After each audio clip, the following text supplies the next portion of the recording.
Welcome to the NBTLT podcast with your guides to this magical journey, Lon and Zumi.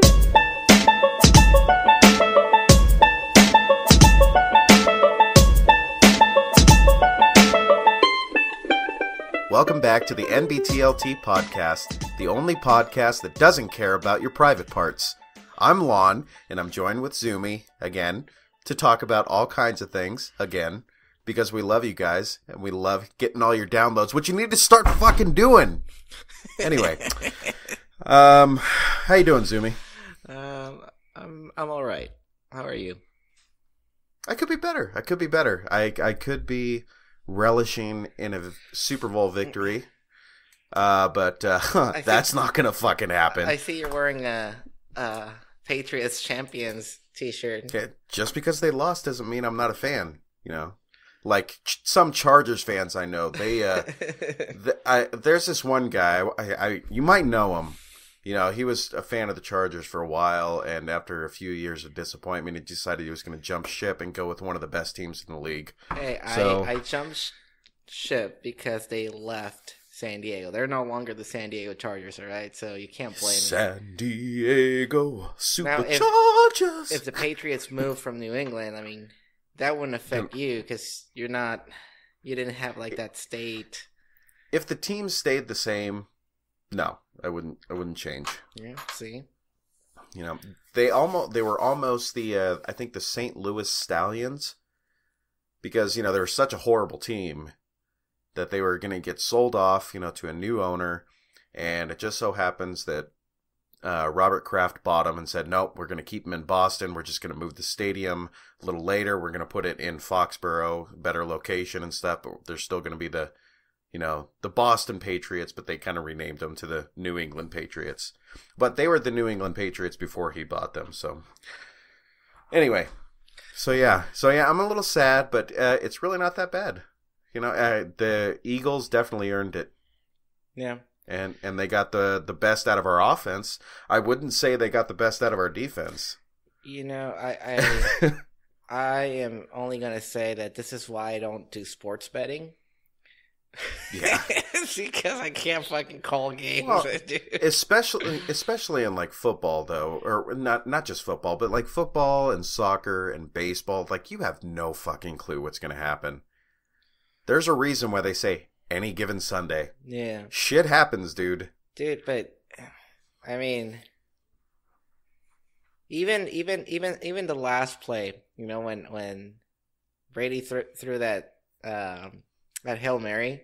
Yeah. Like, they had a chance. The Patriots did have a chance. They had a chance. And I won't talk about the obvious holding that was going on during that play because, you know what? I don't expect the refs to call that. It's the last play. It's a Hail Mary. Everybody's holding. Yeah.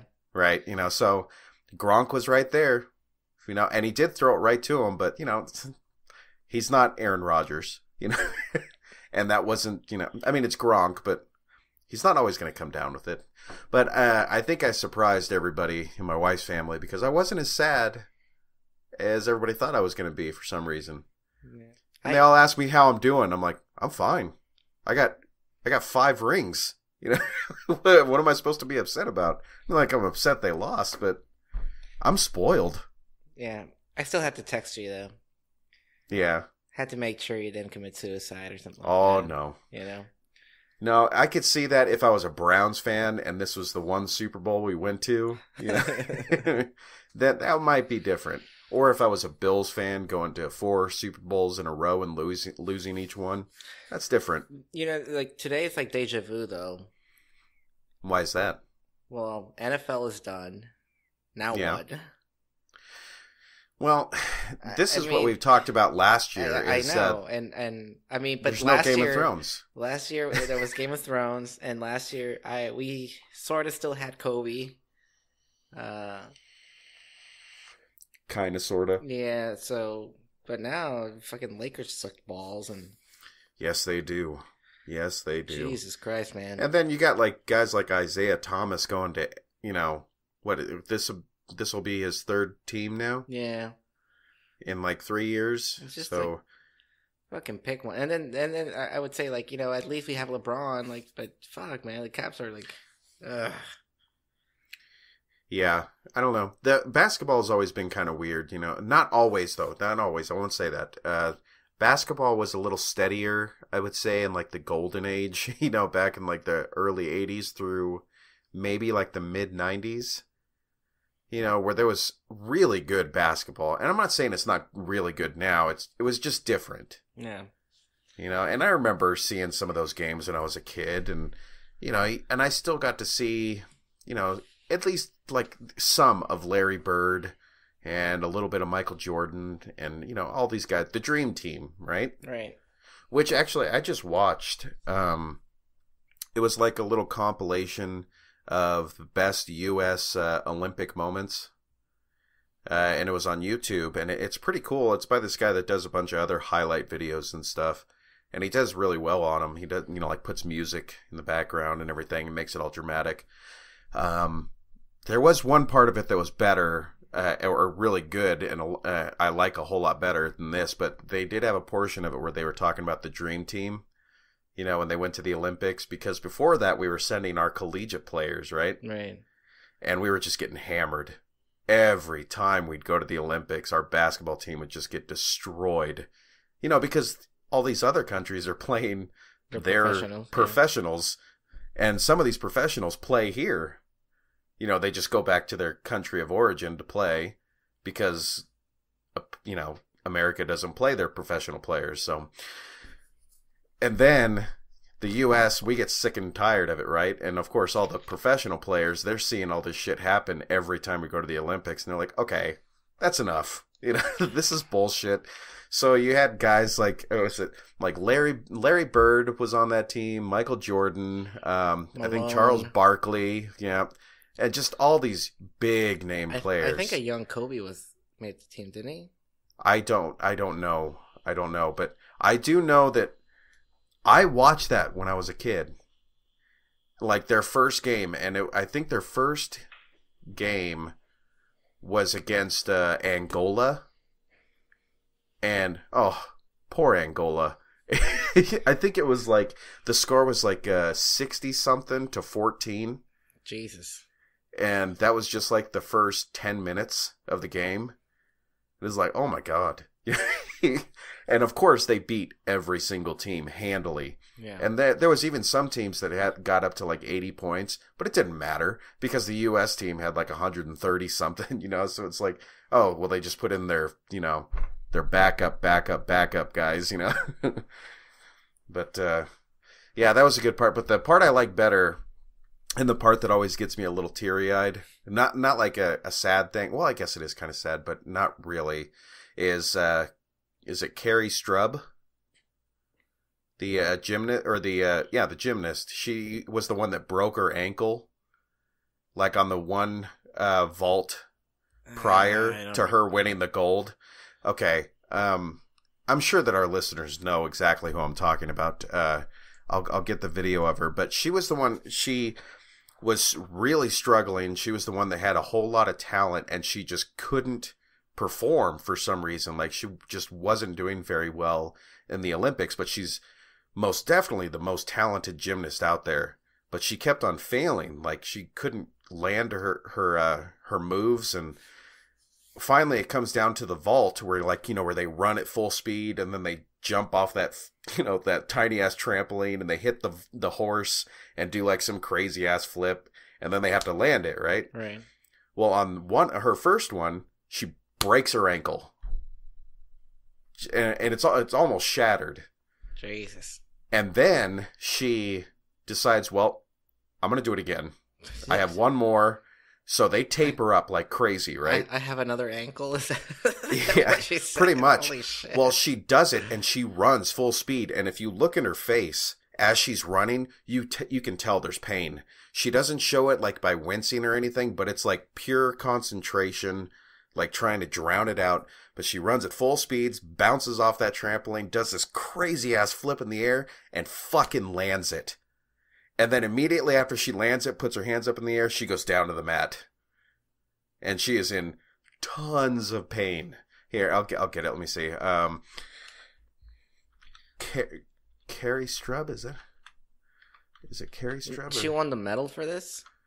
Yes, she got gold for this. Carrie Strub. Okay, Carrie Strub. You got to see this shit because it is the craziest shit I have ever seen. Okay, well, maybe that's not it. Hang on. I mean, that's it, but that's going to take you too long to watch. I'll just get the compilation video that I watched, and then I'll tell you where to start. I'm looking. Which, by the way, we have some other stuff to talk about in the sports realm. That's just fucking crazy. Did you see? Well, actually, you know what? I'm going to save that for after this. I'll get her on here. Okay, so at 4 minutes, go ahead and take a look at this video. Start at 4 minutes and just tell me what you think, and I'll kind of explain what's happening here. So what had happened was... Okay, so tell me when you start it at 4 minutes. Alright, hold on. Fucking advertisement, dude. And it'll end kind of on the basketball portion of it, like the 4 minute mark. Or it'll start on the end of that. Okay, so, I'm in the 4 minute mark. Okay, and go. Okay, so there's Carrie Strub. Yep, and her parents are looking on. Okay, so she's getting ready to do this. And she runs at full speed. And she vaults off the trampoline and boom, breaks her ankle. And look at her face. She failed this landing and broke her ankle. She doesn't realize she's in a whole lot of pain yet until now. And she realizes how bad she fucked up. Now her coach is telling her, okay, it's going to be okay. He doesn't know at this point. This is her with the broken ankle. Look at that face. Damn, yo. And then she vaults. And boom. Now look at her face. Oh. And she's like hopping while she's like has her. Now she's on the mat thinking, I done fucked up. But she doesn't know she won the gold at this point. She just knows she stuck the landing. And when they give her the gold, I mean, she loses, or when they tell her she got the highest score, she loses it, right? She's just an emotional wreck. Her coach carries her up to the podium, and he has to, I think someone had to actually hold her up there because she couldn't stand. But it was one of the craziest moments in Olympic history. You know, I've seen people do shit when they're injured before. You know, like in baseball and football, you know, in boxing, you know, but to have a fucking broken ankle and run at full speed and bounce your shit off of the horse and vault that thing and stick the landing. Imagine how painful that shit would be. I'd rather not, because I actually do not like pain. Yeah. I just think of like that really sharp shooting pain. Yeah. You know, like where your body tells you, dude, this is not cool. I mean, I have continued working with like a paper cut, and I thought that was like, aww. That's like the worst pain ever. Yeah. Obviously, especially when you get it like in between your nails. Yep, and, which is why they say, you know, Jesus should have taken paper cuts instead of crucifixion because it's way more painful. Right? Is that too far? No. Oh, but man. Did you hear about this shit with Mayweather and McGregor? I did not, no. I thought it was a joke. I thought it was a joke, and so did everybody else. Apparently, there was this video. Well, I ended up finding it later. There was a video that Floyd Mayweather put out where he steps into this gym. He's got no shirt on. He's just got boxing trunks on, right? And he runs into the octagon. We're like, okay, whatever, Floyd, you know. Nice joke. And he kind of runs around and he's kind of doing his little, you know, warm-up moves, you know, where he's doing the shadow boxing and stuff. And you're like, yeah, okay, whatever. Then there was another video where he's talking like, saying stuff like, yep, I'm ready for this. This is my new venture. And now there's there's videos of Conor McGregor going around that, yes, he wants this fight to happen. You know, he goes, there's no chance in hell he wins, but it would be fun to do the fight, right? Now, there's other stuff with Dana of the UFC, right? Yeah. I forget his last name. Dana, the big promoter guy. Yeah. He's like, I wouldn't take it out of the realm of possibility. That's what he was saying first. And now he's saying, absolutely, it could happen. Could happen, you know, pretty soon here, actually. Like, what? Jesus Christ. Now, if I know anything about fighting sports, if I know anything about combat sports, is they don't play around with saying these things and doing these videos unless there's some real hype behind it, right? Because if they do it, it gains them nothing. If they do it just for fun, it gains them nothing, other than a few likes on Twitter. So, my question to you is, does Floyd have even the smallest chance in the UFC octagon against Conor McGregor? Or against any UFC fighter, for that matter? No. No. How ridiculous is this? Is this a real thing? Is this actually happening? Dude, I don't know, but I'm not falling for it twice. I'm not gonna watch that. I will watch the replay because I know how it's gonna what's gonna happen. You know what's gonna happen. It's basically how we felt with the boxing match, right? It's like, I'm pretty sure Floyd's gonna win, but yeah, you know, Conor's got kind of a chance. You know, he could do this, he could do that. He's got different fighting styles, but it's still Floyd Mayweather. I don't think Floyd Mayweather can grapple though. No, he can't. And he's so tiny. And he's never used his legs. How do you think that fight would start? What, Conor just walks in and sweeps the leg? Maybe. It's fucking roundhouse. Or does he play with them? Yeah. He could do anything with his legs, his elbows, or his knees. Anything. He can do it whatever the fuck he wants to do. He could play with Floyd for 3 rounds. Let Floyd take him to the ground and just laugh. Yeah. You know? I mean, how fucked up would it be that Floyd actually chokes McGregor out? then I would either say it was rigged. Like, I would say it was rigged, or that I obviously don't know anything. Like in the first 10 seconds of the fight, he's just like, boom, choke him out. I'm like, oh. He does some monkey bullshit and jumps on Conor's back. Like, what the fuck is this? What if Floyd just comes out and starts swinging kicks? Would that surprise you? I would be very surprised. But dude, he's an outboxer. I mean, for crying out loud, he has no fucking chance. And like everybody is saying, you know, like all the shit talking that went on before the boxing match, you know, like that's all it was. It's to get more viewers, get more money, you know, and they probably don't even, you know, dislike each other all that much. No, I mean, they're both making a buttload of money. I mean, yeah. And if they can make a little more, why not? Let's talk shit about each other. Yeah. You know, and I'm sure that's what they're doing right now. I'm sure that's what you know, you probably got Conor going over to Floyd's house going, hey, how funny would it be if you stepped into the octagon? And Floyd be like, oh, are we going to make money? And be like, well, yeah, we're going to make a fuckload of money if we do that. And be like, all right, let's do it. Let's have a little fun with it too. You know, like I'll put a video out there of me like stepping into a UFC ring. You know, that's probably exactly what's happening. Yeah. I don't know. I'm not going to give them the benefit of my money to watch it though. No, I'm definitely not watching it. Speaking of, so Valentine's Day was a couple of days ago. Did you do anything special? It was. Well, we went out early because Valentine's Day was on a Wednesday, and because I have 4 children, and it's kind of hard to get people to watch 4 children. So we did it on the weekend when my mother-in-law was available to do it. Bless her heart. And she watched the kids here, and we went out to dinner. I think we had Greek food. And we went to try to go see Jumanji, the new Jumanji with The Rock and Kevin Hart, because I love both of those guys. And we went there, and it's actually the first time I've seen a sold-out movie in a long time.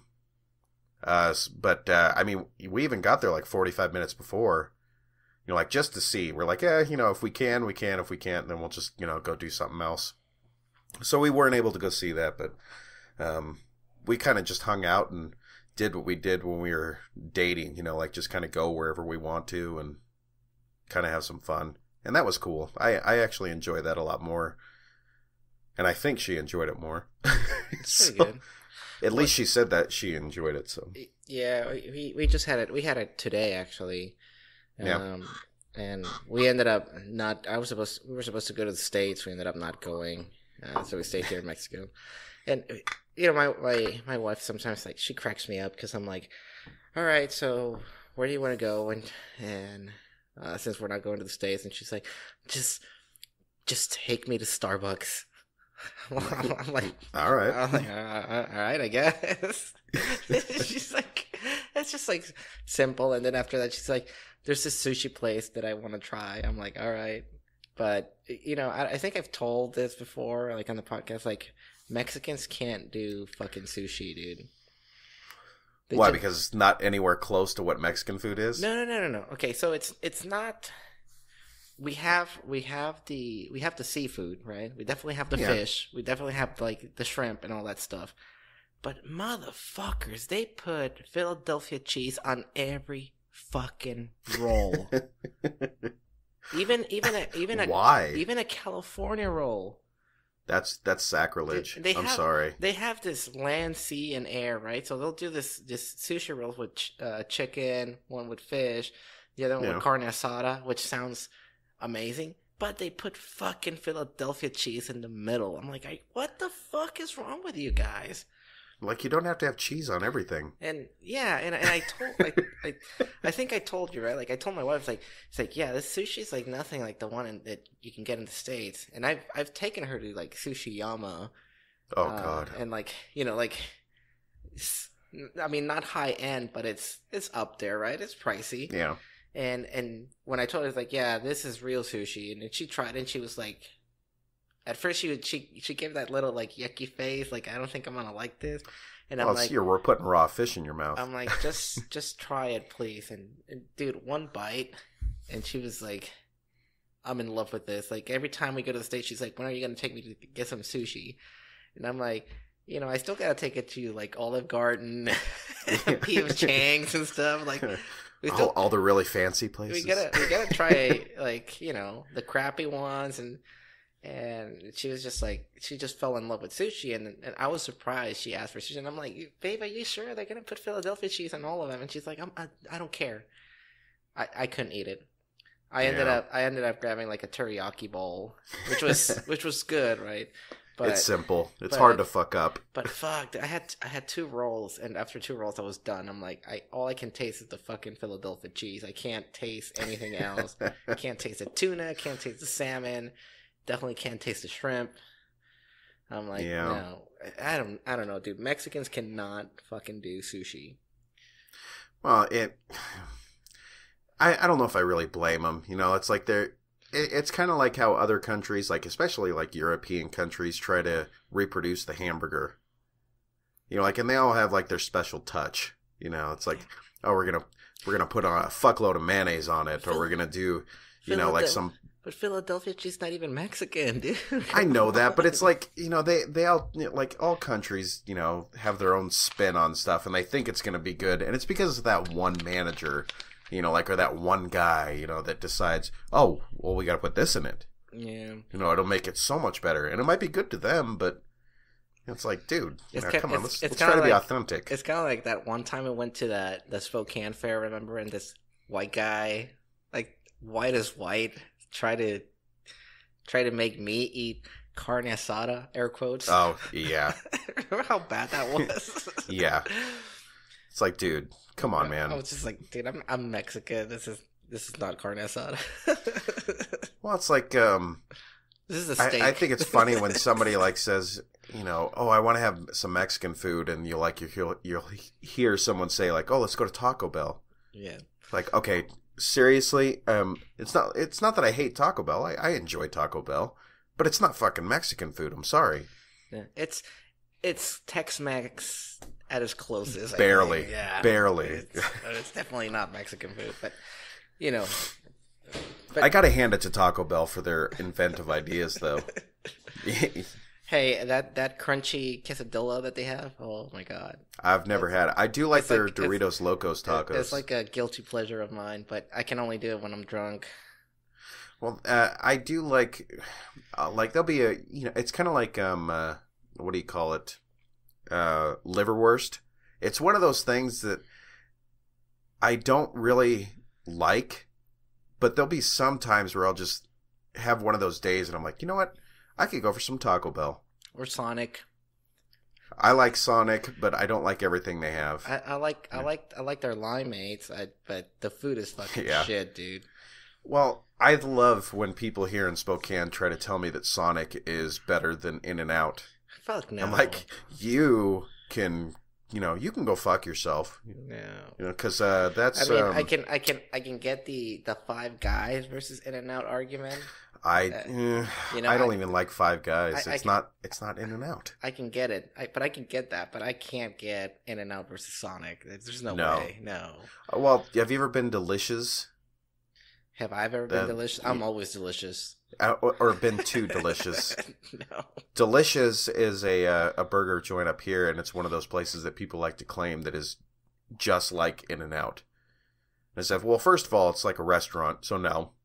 And second of all, it tastes nothing like In-N-Out burger. And I honestly think that, well, because and anybody that's had In-N-Out knows, it just tastes different. Like there's stuff like the way that they toast their buns and the little onions that you get animal style and all of that stuff. It just tastes different. What's animal style for those that don't know? Animal style is we don't know basically where these people are from. They could be from It's Europe. sautéed onions. That's basically it. It's sautéed onions. But it has 1,000 Island dressings. It does have the Thousand Island dressing, but it's not like you can taste it. Yeah, you it's can. It's not much of a difference. I can taste it.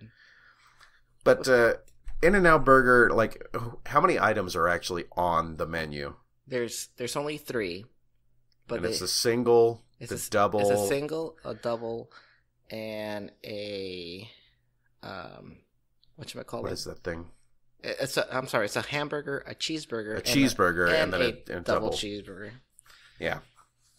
But you can basically order anything you want, and in a lot of places, you can actually order a hot dog from In-N-Out. Yeah.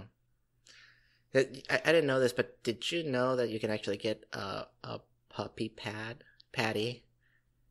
A puppy patty? That's what they call it, a puppy patty. The fuck is that? So they'll just cook a patty for your dog. Like they won't put salt and pepper or anything like that. They'll just Well, then they get all kinds of stuff. They got the Flying Dutchman, which you like. That's my favorite. Right? And then they have the oh god, what the hell is that thing called? Oh shit. They do have the 3x3, the 4x4. They got the veggie one, which is, or not the veggie protein one, but style. The protein style, which is no bun. They do have a veggie burger. They do have a veggie burger, which is not bad actually. I don't recommend it though. Yeah, I mean it's not as good as their burger, but there's a fucking burger joint. Get a burger. Do you remember the old school Wiener Schnitzels, the one that had the lean-to drive-throughs? Yeah, I do. Those are the best ones, like not the franchised ones. I know it's franchised already, but you know what I mean, like the little like Burger King looking joints that they have. That shit's not Wiener Schnitzel to me because it's not the same food. It's just not. I've had 1,000 different people try to tell me that it's the same food at the lean-to drive-through that it is at the franchise, and I'm like, no, it's not. No, it isn't. First of all, the hot dogs are actually longer at the lean-to, the original. They taste better too. They taste way better, and their chili dogs are fucking incredible. Well, let me put it this way: if you go to Wiener Schnitzel and get the chili dog, you'll get diarrhea. It's guaranteed. If you go to the other, if you go to the two one, it's just a good hot dog or a good chili dog, I should say. Well, that's because the original, like, they prided themselves on the all beef hot dog, and then they made their own corn dogs. Yep. Like they dipped them and everything. Mm-hmm. And I remember doing that when I was a kid. Like they didn't have a restaurant that you walked into when I was a kid. It was a drive-through. Or a drive-up. You know, like you park around there and they have a couple of tables or benches or whatever. But like kind of like the original McDonald's. Yeah. You know, but yeah, it's not the same. All you people out there trying to tell me it's the same, fuck you. It's not the same. I'm sorry. Which, by the way, like speaking of In-N-Out, did I ever show you that video that In-N-Out went to England for one day? No. So they rented displays, and they were just serving doubles.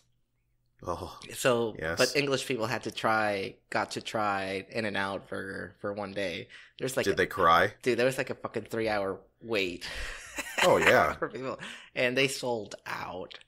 Of course they did. So they got like they're interviewing all of these Brits, and they're all like saying like, yeah, this is a really good burger and stuff. It's like worth the wait and stuff. It was pretty cool.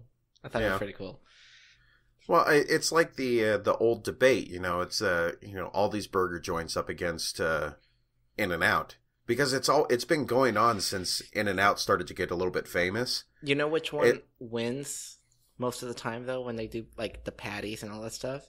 Well, which one's that? Surprisingly, Wendy's. Whataburger? No, Wendy's. Oh.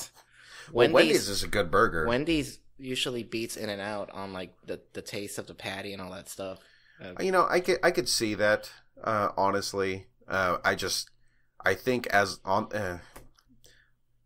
a whole, In-N-Out is just better, just because of the fact that all of their ingredients are fresh, and even the French fries. I mean, they cut them right there. Yep, you can see them. And I've heard people say that the fries are shit. It's like, no, that's like telling somebody who likes grass-fed beef that grass-fed beef is shit. Yeah. It's like, dude, it's natural. It tastes good. And you can order them animal style. Well, no, I wasn't going to say like, well, you can do like the 60-second fries. You can do them medium. You can have them well done. If you like fucking super crunchy, like burnt fries, some people like that. You can tell them, hey, well done, and they'll be dark brown, man. They'll be like crispy. But they're good at it too. I mean, it's not like they make them terrible. Yeah. Like even when they burn those things, like they know how to do it. So when you get it, like even if you don't like that type of thing, you'll eat one of those fries and go, you know what? Actually, that's not too bad. Yeah. But In-N-Out is the shit. I'm sorry. I like In-N-Out. It tops everything overall. Like overall quality and taste and everything, it's just the best. And speaking of 3-hour lines, so I heard about this place called the Howling Chicken. It's in LA. Have you ever heard of this? Howling Chicken? No. Dude, apparently this is this place where they make such a great chicken sandwich that every day there's a 3-hour wait. Damn. And you can pre-order, right? But you have to order 10 sandwiches as a minimum. Oh, so they're catering to like businesses. And no, hold on. And there's a 2-month waiting period. Holy shit! This is how good this place is supposed to be. And they have like your regular chicken sandwich, and then they have like 3 or 4 levels of spiciness. And I guess like the super hot is like really, really fucking hot. Like they don't fuck around. It's like Louisiana, habaneros, like Louisiana style chicken. I mean, it's supposed to be like legit, you know, like really, really good. So I'll have to check this out. What's it called again? It's called the Howling Chicken. I think. Yeah. Okay, I'm writing this down. And I went into their webpage to look at it, and yeah, they're sure enough there was like 2 months before they're waiting on their order. This should be one of those things that we should order. You know, like we get an order, and split it, and like I'll have part of it sent to me, and then part of it sent to you. Yeah. You know, like see if we can get it delivered. And so my friend that was telling me about this place, he was saying that we should go there, and I'm like, dude, if it's like King Taco, and that's another sort of Mexican place in LA that is pretty decent. You've had King Taco before, right? Yeah. Like, there's a long-ass fucking line all the time. So you can't just order, like, 2 tacos. Because then you'll want more, and then you have to wait in line again for, like, an hour or whatever. Yeah. So I was telling him that if we ever go to Howling Chicken, we're waiting for 3 hours. I'm ordering at least 5 sandwiches. Yeah. And he's like, dude, you're not gonna be able to eat. It's like, I don't fucking care. I'll eat one. I'll leave one for, it's a midnight snack or something. And then I'll have 3, like one to give, one to sell to like somebody who doesn't want to wait in line. Yeah. And the other one, you may never know. Maybe I'll see somebody that I really like and I'll be like, here, try this. I don't know. But you can't just fucking wait in line for 3 hours to just order one sandwich. Are you fucking kidding me? No. Well, I don't know. I mean, if it's good enough, I guess. But I just don't like food that much. Like, if I'm hungry, I'm hungry. Yeah, I mean, I guess you don't go there while you're hungry. Because you can starve. You go there right after you eat lunch. Yeah. Yeah. So you can have it for dinner or something. But I mean, I've waited in line before, but I mean, I've been to Six Flags, right? Yeah. I think on the bad days, if I've waited 3 hours to go on X2 for a minute and a half, that's a badass ride. A minute and a half ride or whatever, then I'm pretty sure I can wait 3 hours for a chicken sandwich. But did I tell you about like you were at Disneyland the last time we were there for the day? Yeah. At least the majority of the day. The first couple of days that we were at Disneyland, the thing that amazed me is that, like, we wanted to take the kids into Fantasyland, right? Because that's where most of those kid rides are at. Yeah. And I was like, oh, man, we got to take the kids on Peter Pan. Like, it was always one of my favorites when I was a kid. Like, you get to sit in the pirate ship, and kind of go around the... Anyway, so we wanted to go on that. If you look at the line for Peter Pan, there was hardly anybody in the park. Like, it really wasn't that bad. It was during the off-season. Like, the longest wait that we had was like 20 minutes. And we look over at the line for Peter Pan, and it was fucking out the door. It was past Mr. Toad's Wild Ride. And I was like, what the fuck? I mean, like, I like Peter Pan, but holy shit. Dude, I know. Like, I remember we went to... There's not even Asians in the line either. I remember we went to Pinocchio, and then across the street from Pinocchio, it's the Frog and the Princess, I believe.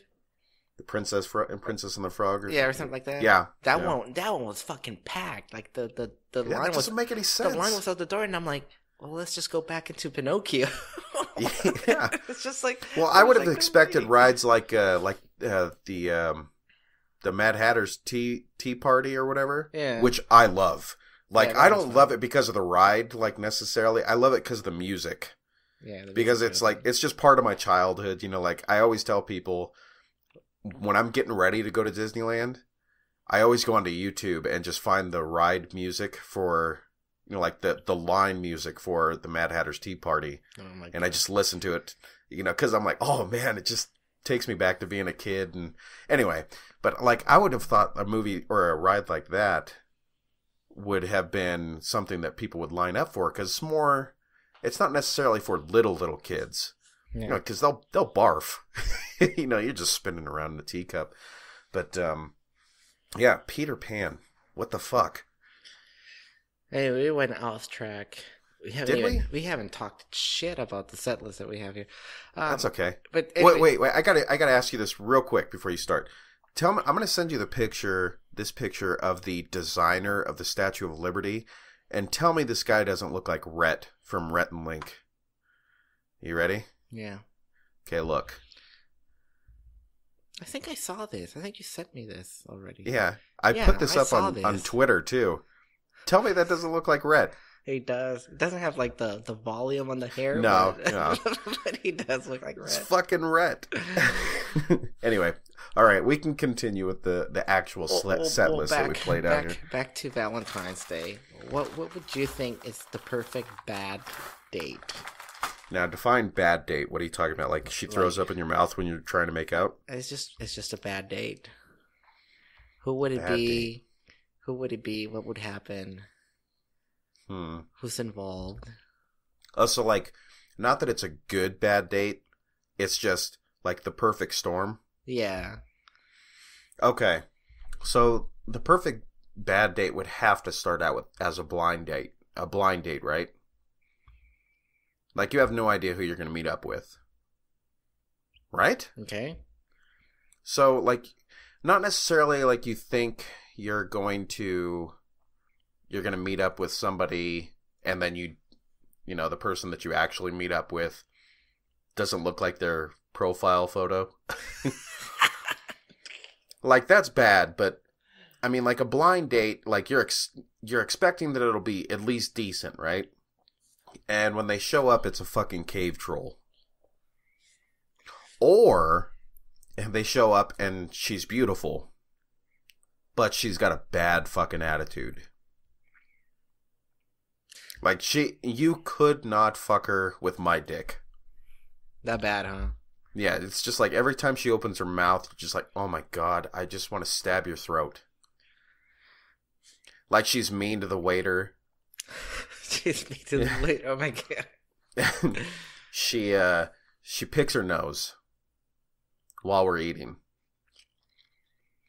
That's just like, you're just describing like a shitty ass American Pie movie.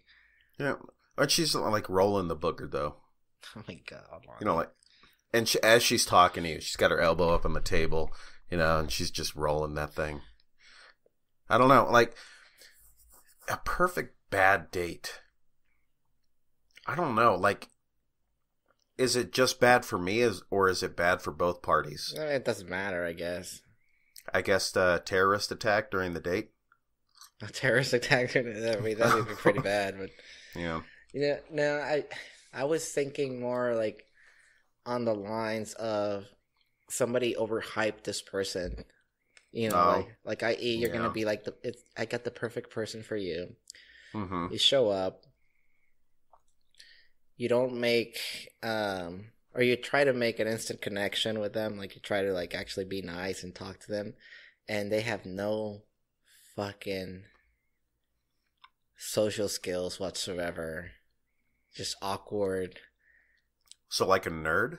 No, not like a nerd, but just somebody that doesn't have like the same interests as you do.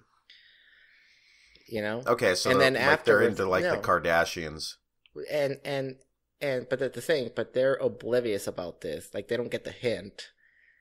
Like that you're not into it? Yeah. And they keep trying to, like, get you to talk about that stuff. And the date is made out, like, somewhere where you can't just fucking walk away. You can't just go, like, my parrot is having a existential crisis right now. I gotta pay. Like you have your buddy call you like 2 hours in. Yeah, you're like, just in case, be like, call me, and then if I tell you this, then it's a good date. Leave me the hell alone. If I tell you this, then you keep me on the line and tell me something's terrible. Yeah. Like you're stuck in a boat ride for. Oh, I know. You actually have your friend call. And he's telling you, "Hey, man, your mom just died. You need to come home." And you're like, "Oh yeah, okay, I need to go." And then you get home and you're like, "Oh, thanks, man." Like, "No, actually, your mom actually died." I'm like, "Whoa, what the fuck?" That's a bad date, but it's not actually part of the date, so it doesn't count. Yeah, I would say. I mean, I'm pretty. Have you ever been like I've been in a bad date before where. They try to hook me up with somebody, and dude, I had no fucking... I have no way to communicate with this woman. Yeah, I've been there, but I would say that I've had a bad date where I was actually the reason for the bad date. And oddly enough, it was my first date with Christelle. You mean you were the asshole? Or? Yeah, I was the asshole. Because, okay, so we went to go see episode 3 of Star Wars. And she obviously liked Star Wars, but you know me, I'm an unsavable wreck of a Star Wars fan. Like I love everything Star Wars, and you just can't change me because I'm that big of a nerd. So we go on this date to go see episode 3 that I haven't seen yet. So did I pay attention to her? No. I'm watching Star Wars. And I totally did the nerd thing where I'm like, I'm going to be honest and say I want to watch the movie. And whatever's going on here can wait You know, I'm watching Star Wars. And I don't know if that was something that she minded. I mean, she married me, but that would have been her bad date. But yeah, I could see like if someone was hyped up and like you're prepared to be like, okay, this is gonna go good. You know, like I got all this dialogue prepared. You know, I'm gonna do this. I'm gonna wear my best cologne. I'm gonna look nice. And then you get there and you're like, I fucking hate this person. Like I hate them to their very core. Like this is totally the person that I would make fun of if I wasn't around them. You know. Yeah, that would suck. Yeah, I mean, I'm in the same boat. I've been that guy before, but it was more like, how do I put this? I was a dick because I actually liked the girl, but I scared her away. That It's when they try to make like a friendly comment and you just go with your most sarcastic fucking voice trying to make like a joke, but yeah, but the tone of voice doesn't come out as sarcastic. It comes as like you're being serious. Yeah, and then you I've done that. and then you see the look on their face, and you're kind of like going, you can't save it. You can't go like I'm just joking, because then it's awkward. Then you just sound even more fake and stuff. Yeah, so.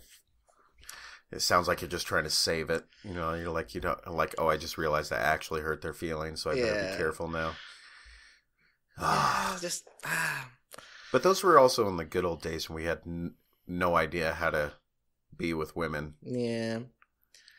I mean, I've never had a problem talking to girls. Like, I've always been comfortable with talking to girls. Well, but at the same time, like, I'm not the best guy. Like, I'm not a player. You know, I have no idea how to, like, have game. Lonnie, I can tell you the same thing. I'm good at talking to girls. I'm just not very good at talking with girls that I like. Oh, yeah. And I think that's most guys' issues is that. And if you just treat every woman like you treated somebody that's your friend, then you'll be much better off. Yeah, and, it's, I was going to talk about this, too, is, Jordan Peterson. I think you know who Jordan Peterson is. I think I sent you a video of his one time. The professor up in Toronto. Yeah. At the University of Toronto. And he has, he's become way more popular than he was like a year ago. But he has a debate with Ben Shapiro. I haven't seen it. I have not seen it. Is that newer? I don't know, but it's on YouTube. I'll have to watch it. It's on my to-watch list. It's two guys that I like, so it's got to be fun. They probably did it because I don't want to be a dick, but no liberal is going to dare challenge either one of those guys to a debate.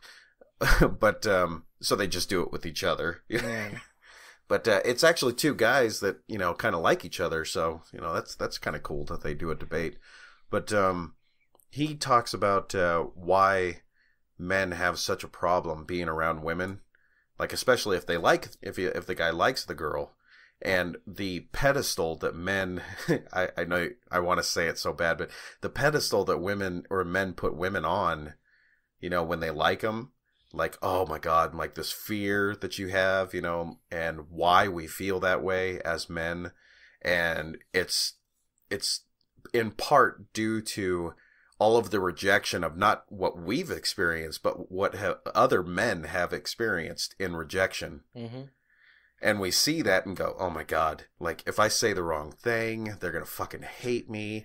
And then it's because if you're a guy, every guy out there knows that feeling of rejection, but I'm not sure every guy out there knows that feeling of rejection when you truly like or love someone.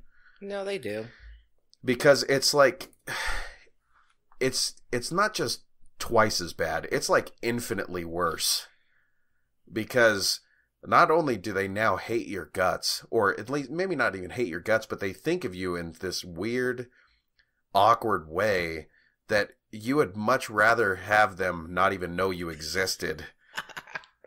You know what I mean? Yeah. Well, it's like, oh my God. And that shit just carries on for the rest of your life. Even after you get married and stuff, you think about that one time you fucked up saying that one thing to that one girl, and then it just makes you want to vomit every time you think about it. You're like, oh my God, what the hell was I talking about? You know? Now you'll get over it. But I mean, I'll give this free advice for all women and men out there that listen to this podcast. So if you just understand this, like I think you'll be better off, like, with women and men, right? So men's biggest fears, like you said, when it comes to the opposite sex, is rejection. Yeah. Right? Women's biggest fears when it comes to men is that they can't get rid of him. Which is understandable.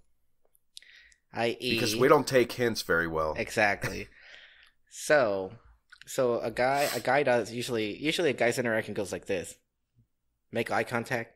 You see the girl that you like, right? Yeah. You're busting up some courage. You're like having like a pep talk with yourself, like, okay, I'm gonna go in, probably gonna do it. You take a step, and then all you see is this fucking story in your mind of her like throwing the fucking drink in your face, saying, "Get the fuck out of here, you creep," and then you just walk away. Mm-hmm. Right? On a woman's side of thing is guy comes over you, talks to you, she doesn't like you, and you're not getting the hints that she doesn't like you. Yeah.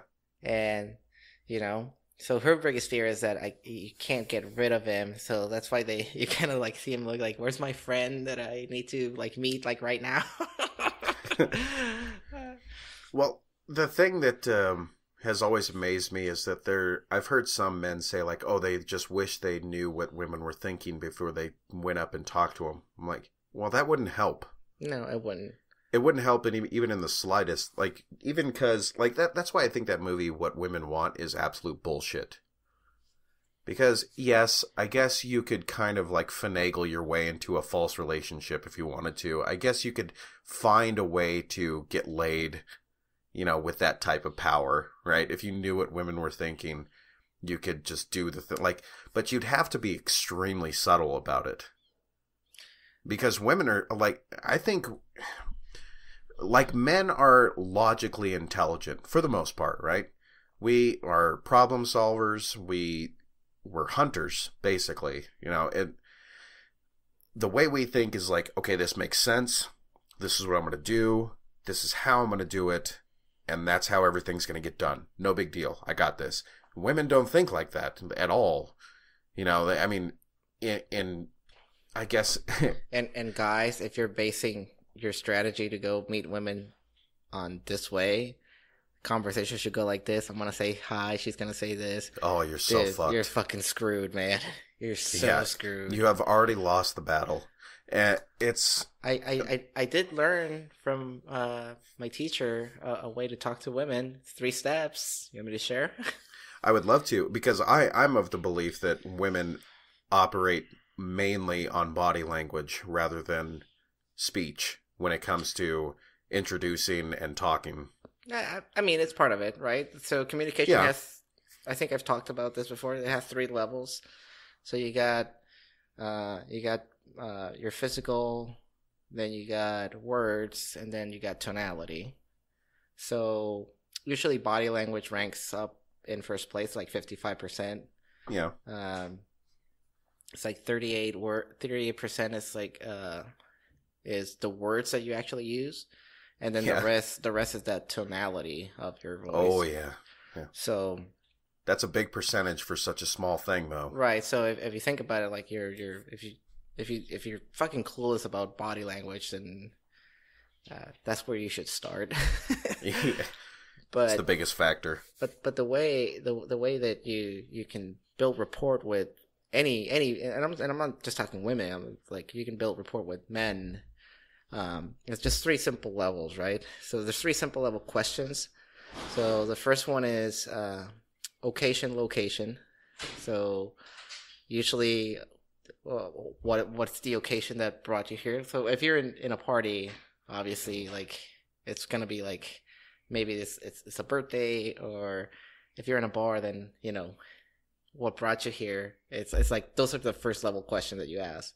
Yeah. Who are you here with? What are you doing? Where you're from? Your traditional. It has to do with the occasion of where you're at or the location. Yep. Level 2 questions on how you build rapport is passion and career. Okay. Right? But that makes a lot of sense. I know, but we're dumb. Women love self-praise. Right? So if you talk about somebody, if you get to get somebody to talk about their passion or their career, and this is why, and career is the reason why we use career is because of this. If I ask you, what do?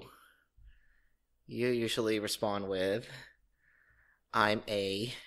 Yeah. Right? Yeah. So those are self-identifying, whatchamacallit? Like indicators. Yeah, people usually self-identify with their work. Yeah, not their position. Correct. So if you ask me what do I do, I usually say I'm a coach. Yeah. I don't say I do coaching. Yeah. Right. I'm a psychologist. I don't say I do psychology. Yeah. Right. So if I identify with my work, then that's a good indicator of you. Like you can ask questions about this, and their fucking eyes will just light up like a Christmas tree. You'll see them like get pupils dilated and stuff. Like that's when you show like somebody's like really interested in you. Just ask about passion and career. That's important though. That there's an important distinction between that, because you will meet people that hate their job, right? But they love what they do. Right. So that's why it's passion or career. Yeah. And that could also mean that it has nothing to do with their job. It could mean what they do like on the side or as a hobby. And those are things that you kind of have to fish for, in a delicate way, of course. Mm-hmm. But and continue. Level 3 questions are childhood memories. Really? Yeah, childhood memories. How? You know what? I'm actually thinking about that. If someone were to ask me about childhood memories, or not like say, "Whoa, what are your childhood memories?" Well, let's say a fucking complete stranger comes in to talk to you and say, "Hey, what was it for you growing up?" You're gonna get fucking defensive, right? Yes. But if somebody gets you to talk about your passion and all that stuff, you're gonna be a little bit more open. Yes. And if all of a sudden they sneak a question like, "Hey, where did you grow up with?" Oh, and so, like, oh, really? Like, what middle school did you go to? What was it like? And then you start saying, and then if you start asking, like, oh, what was your favorite thing, like, when you were growing up? Then you get into those level 3 questions. And I guarantee if you just do those 3 things, like those 3 level questions, in a matter of 15 minutes, you will know more of that person than their boyfriend or husband or any other fucking guy that's been trying to meet these women. I'm gonna do a little test on the wife tonight, and I'm gonna go through this because I have some of these points down. And it's the interesting thing to me about any type of life psychology or keyword is pleasant childhood memories. Okay, pleasant. Of course. If they go like I was molested, then fucking bail out. Time to move out. Move to something else. Well, it's just interesting to me that, like with any type of this type of psychology is, it's stuff that you already know, right? It's stuff that you innately know. Like you're saying about like, oh, you don't continue to talk about their molestation story, right? That's not a good talking point. No. But those are things that you innately know, But like I was saying, like with psychology, all this stuff you already know. The cool thing about any type of psychology, if it's done properly and in the right forum, in the right way, is that it just reintroduces it to you, but in the right order. And it's the same thing with neuro-linguistic programming, right? It's just that you guys use the way that the brain works to sort out these things that you already know. Right. We're just going to put it in order for you. But we're going to use the brain to do it for itself, right? Correct. In a way. And that's what I've always liked about the idea of psychology. Like if someone really has a passion for, caring for people and talking to people or doing even public speaking, you have to know these things. Like, you have to know the order in which you need to talk to someone, the proper process that someone has to go through, and like how to go back to certain things if you need to.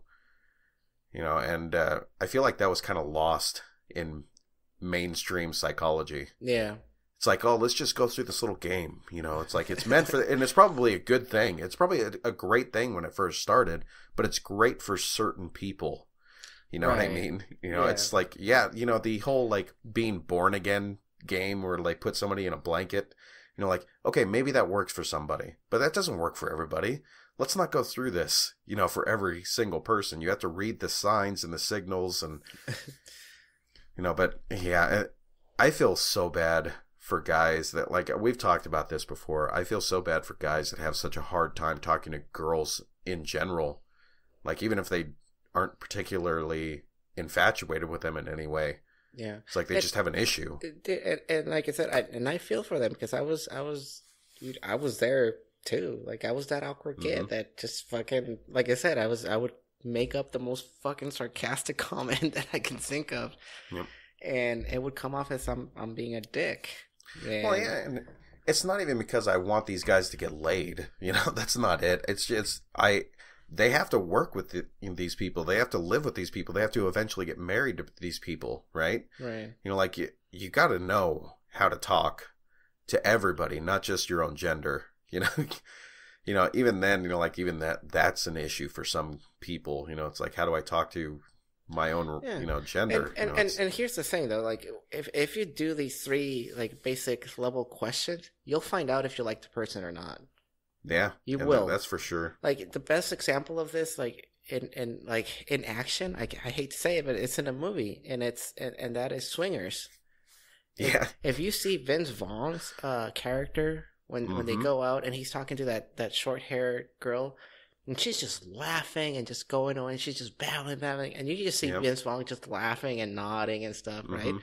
And all of a sudden, she gives him her phone number, and he turns around and he just fucking rips it apart. Yep, just and rips he's just it apart. Like, boom. And then his friend, Mike, he's all like butthurt about it. Like, dude, why did you do that? So disrespectful. Yada, yada, yada. This girl's like, oh, like obviously into you. You're just destroying the phone number and stuff. And Vince Vaughn's like, yeah, I'm not into her. Like, why would you do the person the disservice of lying to them and going on a date with them, or, and then having to eventually come to the point where you have to say, you know what, I don't like you. Yeah, and like I said before, if you watch Swingers, Vince Vaughn's character is the one to follow, not Mike. Like, the fucking nice guy approach thingy? Yeah. Bullshit. That's a fantasy story. All right? Which, if anything, if you're the nice guy, you're probably a bigger douche than the guy that the girl that you have a crush on is dating. Yeah. You're a bigger douche because you think like, oh, you'll be better off with me. It's like, are you fucking kidding me, dude?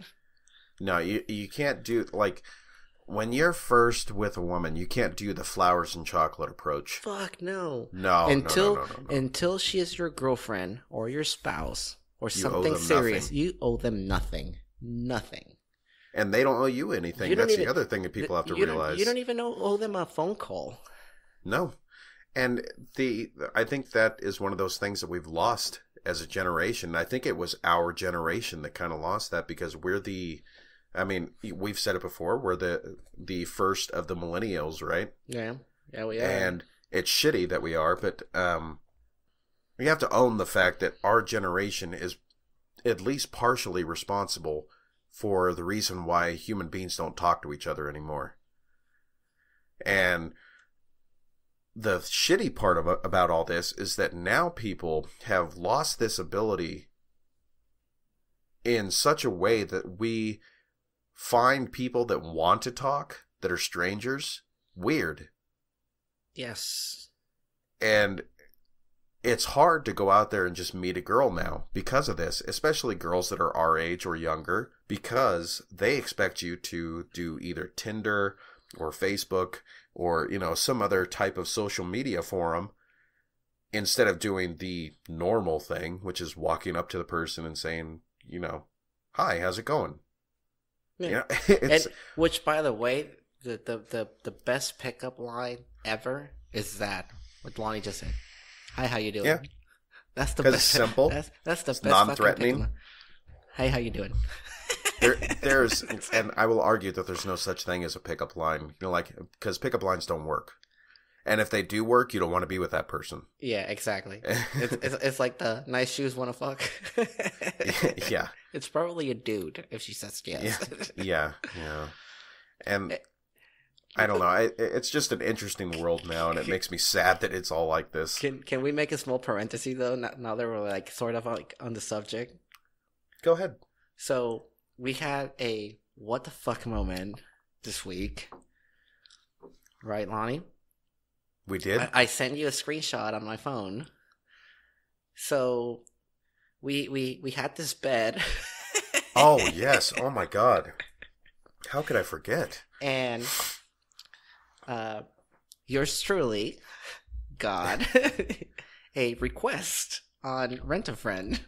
Which I didn't think was actually possible because I was starting to think it was some infomercial bullshit. So I might go on a Endeavor event. Endeavor. I'm gonna be devoured. To go take a couple to Legoland. So I'll be the tour guide. Oh my God! And we'll see how it goes. I actually might win this, so we might actually see Lonnie in his underwear performing. Well, I guess I better start losing a little bit more weight, huh? Performing Poker Face. Oh my God!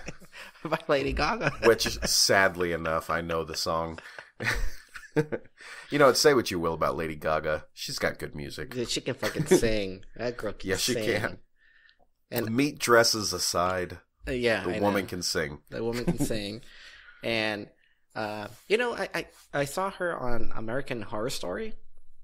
Yeah, I heard that she was on it. I just don't watch it. Dude, she has some fucking crazy ass like sex scenes, which is just like, you're not I don't know the if best. I want to see her in that way. You're not the best looking chick, but holy shit, that's hot.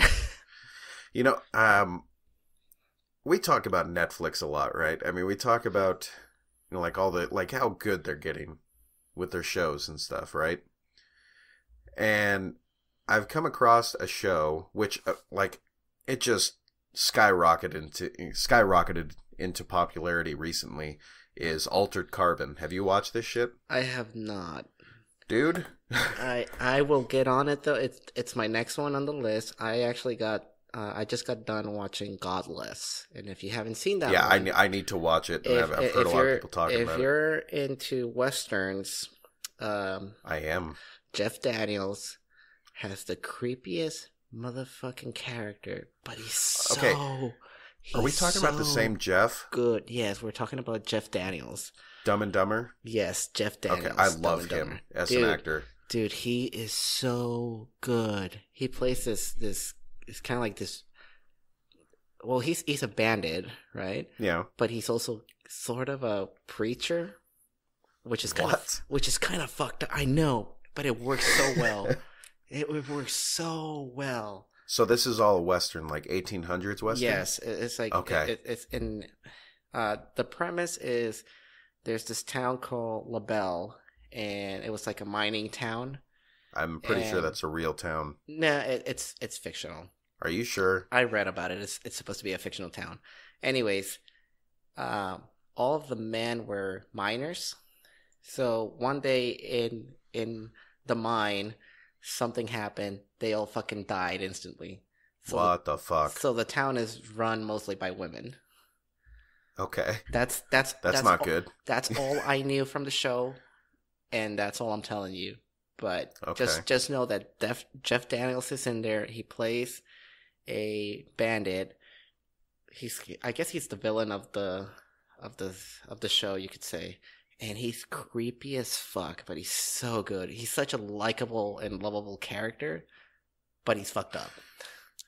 He is. So he's like a a Loki character. He's just like better. no. He's like the Joker, bad. Oh, okay. So that level. Yeah, he's like the Joker Okay. bad, dude.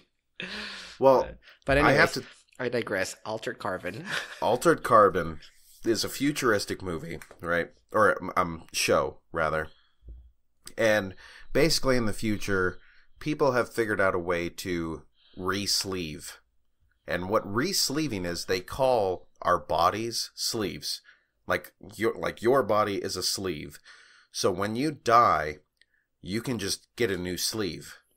Like, you can either get a clone of your body and just continue living, or you can get someone else's and live in theirs with your consciousness. So if I pick me again, will I get, if I'm old? Yeah, you can get a younger you. Oh, okay.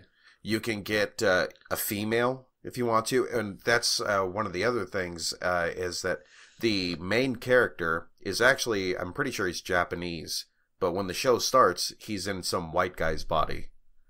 And that's who he is throughout the show. But when he was born, him and his sister are Asian. And he was part of this, I guess you could call it like a rebellion against, this like rebellion against the main government. I forget what they call it. It's not like, it's basically like an alliance type of thing, There's this big conglomerate and stuff like that.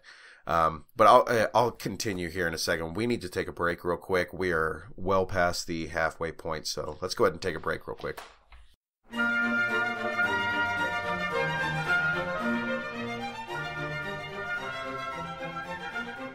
We're back from a much needed break.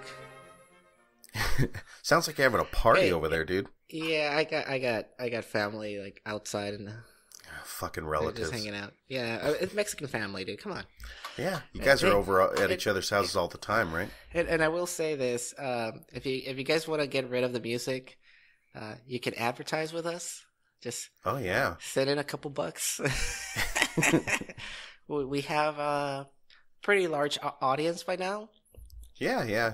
So shut the fuck up, Lonnie. They don't know that. But yeah. But anyways, I'm sorry. I interrupted you. But so Altered Carbon. This guy's Japanese. Yeah. He starts as a white guy because Yeah. So because obviously being white is you gotta be. It's the best. It's the best. You're privileged, right? You have all I kinds of get pussy promoted weekly because I'm white. I mean, but yeah, he's a very interesting character, and there's actually an actress on there who's actually, from what I've been told, is a very well-known Mexican actress. Let me see, I forgot her name. I like the fact that you said interesting character and not complex. No, I'm not going to do that. I fucking hate when people do that. Oh, do you know who? Such a complex character. What is it? Martha Higarita. Oh my god, I love her. Yeah, I mean, she's in the show. She has some really nice tits. Well, you get to see him in the show, so you should be excited. Oh god. I don't know. She's doesn't really overplay it. She's really skinny though. But she has she's some tiny. Nice, she has like really nice perky tits. What is she, like 5'1"? That's something like that. I don't know. Because she is little. But she's in the show. She does a really good job. She's a cop in the show. And then you have James Pure. I'm definitely watching it now. Yeah. Just because of Marta Higadera. Oh, God, I love her. Do you know who James Purefoy is? No. He's the guy who plays, you saw A Knight's Tale, right? Yeah. With Heath Ledger. Yeah. He's the Black Prince of Wales in that movie. The prince who tries to pretend to be somebody else so he can joust. Okay. I don't remember him. And Heath Ledger's character recognizes who he is and, jousts against him anyway. And he knowingly puts the prince's, livelihood in danger, blah, blah, blah. Well, he's in that, and he does a really good job. He's a very good character, but I don't know. It was a really good show, but the best character in this show is by some guy who, oh God, what the hell is his name? I'll find it here. me see. God, what's his name? Here's the cast. I'm sorry, I'm looking through this. I should be able to find him pretty easily. Anyway, he is the, I guess you could say, the concierge of this hotel that the main character stays at throughout the show. Because the main character wakes up in like this, he wakes up like, I think it's like 200 years after he dies. And he knows about, like, before he died, he had already re-sleeved, quote unquote, before. So this was already a thing. So when they wake him up, he already knows about this. He just wakes up as a white guy this time, right? But he goes to this hotel, and there's this concierge there, and the concierge is actually an artificial intelligence, not a real guy. But he calls himself Poe, and they made this guy look like Edgar Allan Poe, right? Mm. The best character in the show. Absolute best character in the show. He's fucking badass. He's really intelligent, because he's artificial intelligence, right? And he ends up being like kind of like a sidekick to the main character. Okay. But he's dressed just like Edgar Allan Poe, and he has like all these witty little things to say, and it's really good, dude. Really good show. Very enjoyable. It's not like the deepest show, but it's almost like it's kind of like a futuristic type detective show. So I'm gonna call you out right now. Okay, go ahead. So I had a conversation with your wife via text, and she told me you fucking flake out of watching Dark. What the fuck, man? I didn't flake out. I was going to watch it, and Christelle kept on telling me why she didn't want to watch it. Now, this is bullshit, because I want to watch it, and it's a German show, right? Yeah.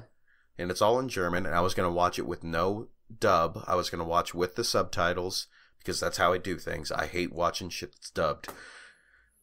And I started watching it, and I'm like, you know what? You don't want to do this. I don't want to do this, if you're going to be this way.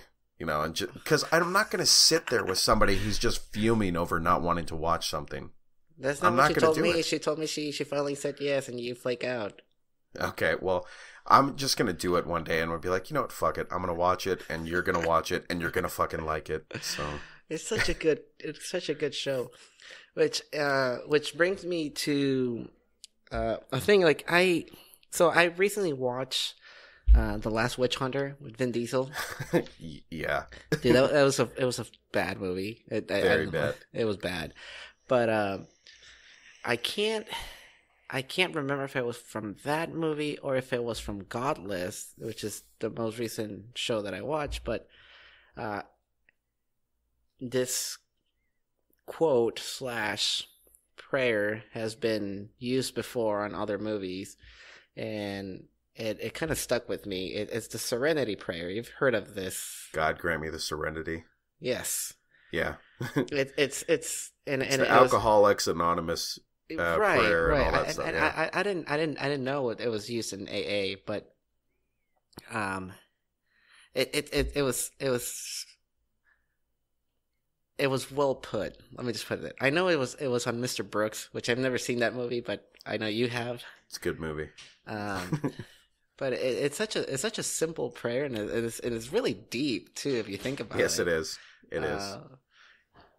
I don't know. I kind of had. What is it like? It's God grant me the serenity to change the things that I can and forget to accept the things that I can't change. Yes. Yeah. The courage to change the things that I can, and the wisdom to know the difference. Yeah. Yeah. And I was just like man, like that's gonna be like my new creed. Like it's very basic yet very, very complex. Oh my god, you used the word complex. I'm gonna use it again. You know what, Zumi? You're such a complex guy, and you have so many complex sentences. And what I was getting at this is that, so I heard the quote, right? Sure. And then I watch Blade Runner again. I know of course. I know we've been talking about Blade Runner for like the past 4 podcasts or whatever, but Maybe I should be, like hashtagging that on all of our tweets I know, and just stuff. Blade Runner. We'll just make it the Blade Runner podcast. But anyways, I was watching the scene where Love is just kicking the shit out of Kay. Yeah. And he finally like just goes in and kills her. Spoiler alert. Way to go, Sumi. And the whole quote just kept playing on my head like that, and I got so fucking involved like in the movie, like I got so focused that I actually started feeling sorry for Love. Oh, you do. And then I kind of had this and I wasn't on drugs.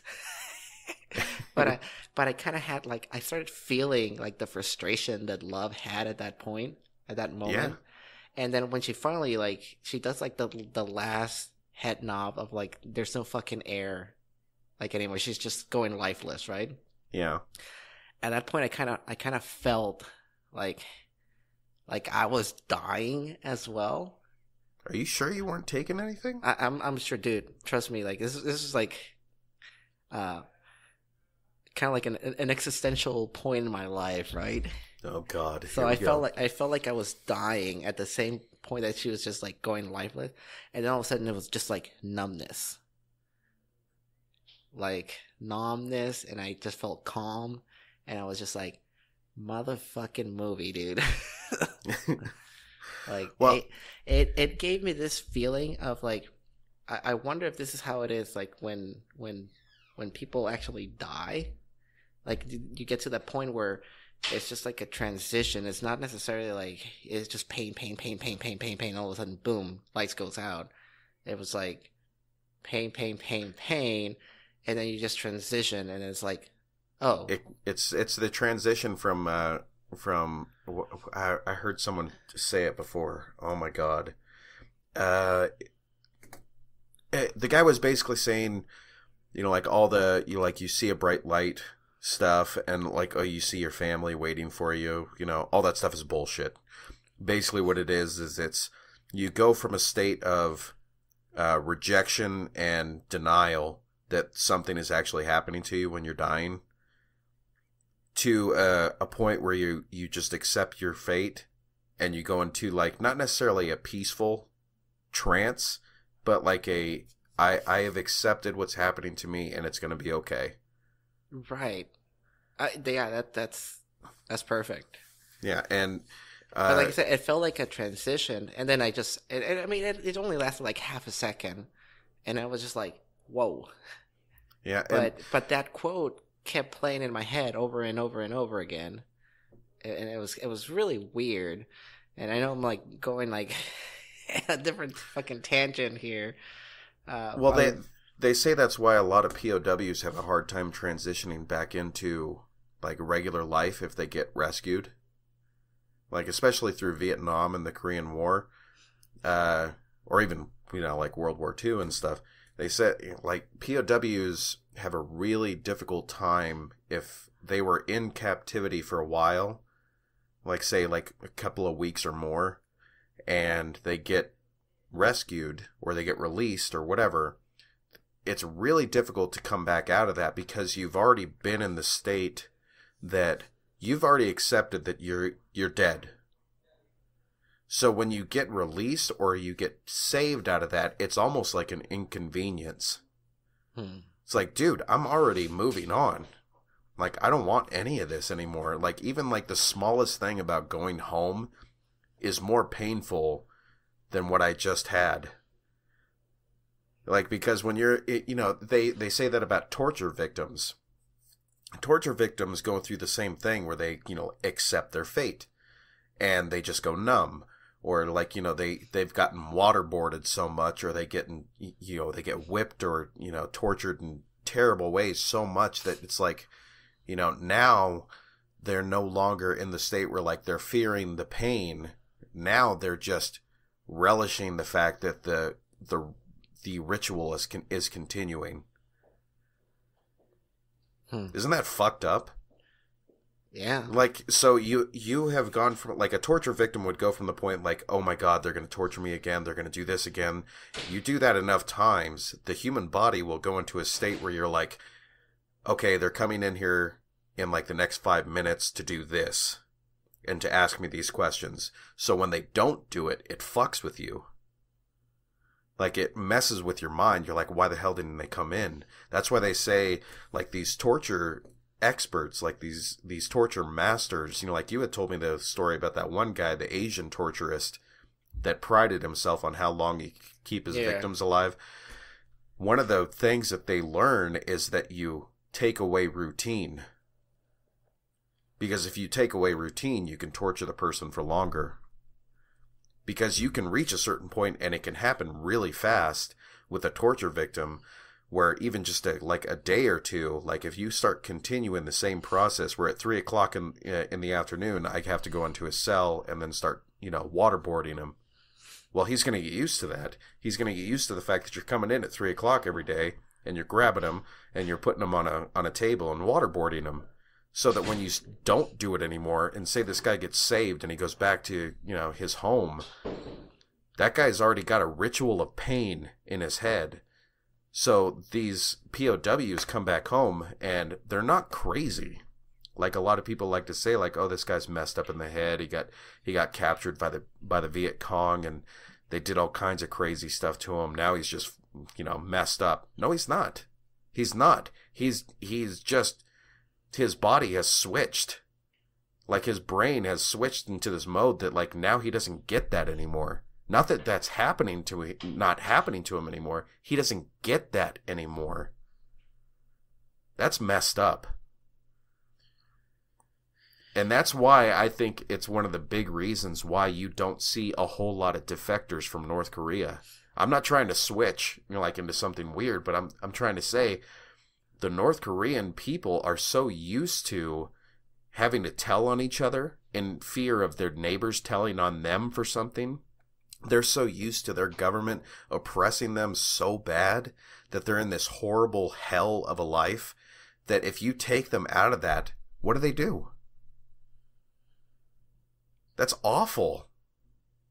This is how fucked up human beings are to each other. So, like, when you talk about, like, someone, like, dying, like, yeah, you switch. And can you imagine being saved out of that? Like, if you were at that point, like, someone's choking you out, and, like, you finally get to the point where you just give up, and you're like, you know what, it's okay. I'm good. And then someone saves you. Do you really think you're going to be really happy? You would like to think that you would, right? Dude, that's deep. I didn't mean to, like, go into, like... Oh, that's what we do, Zimmy. This type of thing, but it was something that I wanted to share, Yeah. And, dude, it was just... But it's like you said, it's that feeling of just, like... Yeah, I guess it was kind of like acceptance. But, dude, I'm not watching Blade Runner in a while. I don't want that again. Well, you do realize the correlations that they made with Rachel and Love, right? As far as... Well, I mean, the most obvious being the assistant. Yeah. Right? And then them looking alike. Those would be the most obvious ones. Like the kind of fancy hairdos and stuff, or the real business type look, like with the business, like the women's suit and all that stuff. There's also, like, you have the contrasts and the comparisons, where, Rachel was more of a docile type of caring and loving, where Rachel was that way. Did I say that? Rachel was that way, like the docile one, and then, of course, Love is the more aggressive one. But that's not necessarily true. Like, if you look at them, both of them have the same type of speech. Both of them have the same qualities of, like, getting to know the person that they're talking to and gaining a rapport with that person and getting the trusting, persona from that person that they're speaking to. They both have the same thing. It's just that, they're new, like, their bosses are completely different. And it makes me wonder, like, were they trying to have that happen on purpose within the movies? And I think they were, but I don't think they meant it to be so, like two sides of the same coin type of thing. Because you obviously know, like, after watching those movies, like, Rachel was dangerous, right? If she wanted to be. Mm-hmm. It's just that Love used those things for her benefit. Maybe it was at the request of her boss, but they're different in some ways, but for a lot of ways they're very, very similar. And I think that's one of the reasons why you see, if you remember, like, both of them have the same type of compassion for their own kind. Even though Rachel didn't necessarily know she was a replicant until later. Right. They both have the same compassion. Rachel had the compassion before she even knew for replicants, whereas Love already has compassion, and you see that when what's his name, Wallace, he like basically cuts that one replicant that he made in an attempt to try to impregnate one, not himself, for anybody listening. That's weird, but she does have compassion because I think she looks away at one point. Yeah. And it's the same thing. Rachel had the same thing, and I just thought it was interesting. And then you can see the disgust in her face when there's the clone that they made of Rachel for Deckard, and she's not very happy about it. Right. Like, it's really obvious, and I wonder if that had anything to do with it, or if she just has a general disgust for Deckard and anything that he likes. I don't know. But yeah, man, deep. It's a very deep movie to begin with. Both of them were, but we still don't know. We still don't know if Deckard is a replicant. So, enough said. Yeah, I guess so. We'll just talk about it in the next podcast, so it doesn't matter. So I found out that you remember Shaq Fu? You mean the game? Yes. The Sega game? Yeah. So for those awful game that are not gamers, Shaq Fu is like probably, it was rated like the worst game ever made. It was pretty fucking horrible. There's like some people actually went on a mission to they would request for you to send your copies of Shaq Fu, and they would burn so them. They could destroy it. Yeah, so because it was so bad. But so Nintendo Switch is making a part 2. No, it's called Shaq Fu Reborn. Oh my god! And there's a trailer for it now. You can find it on YouTube, and it has Shaq's voice on it. Oh my god! They're actually bringing Shaq. But here's the thing: like at the end, Shaq says something like, "Shaq Fu coming soon. We'll promise that this time we won't foo it." Oh my god! Like, fuck it up. Yeah. So I'm gonna have to look at that. So there's a new Shaq Fu game coming up, I guess, and they're promising it's not gonna suck like the first one. I don't usually like reboots and stuff of video games. Like when they do like the Silent Hill stuff where they wait for a while and then they start a new one up, and they have like the same premise but a different character type of thing. I don't typically like that kind of stuff, but when they do stuff like that, when they make fun of themselves. Like when video game designers, they make fun of themselves and they do something like that. That's great. That's awesome. I think that's the same type of appeal that Deadpool had, like as a movie, that this type of video game would have in the video game world. It's like, we know what it is, so let's just go with it. I think that's their best bet.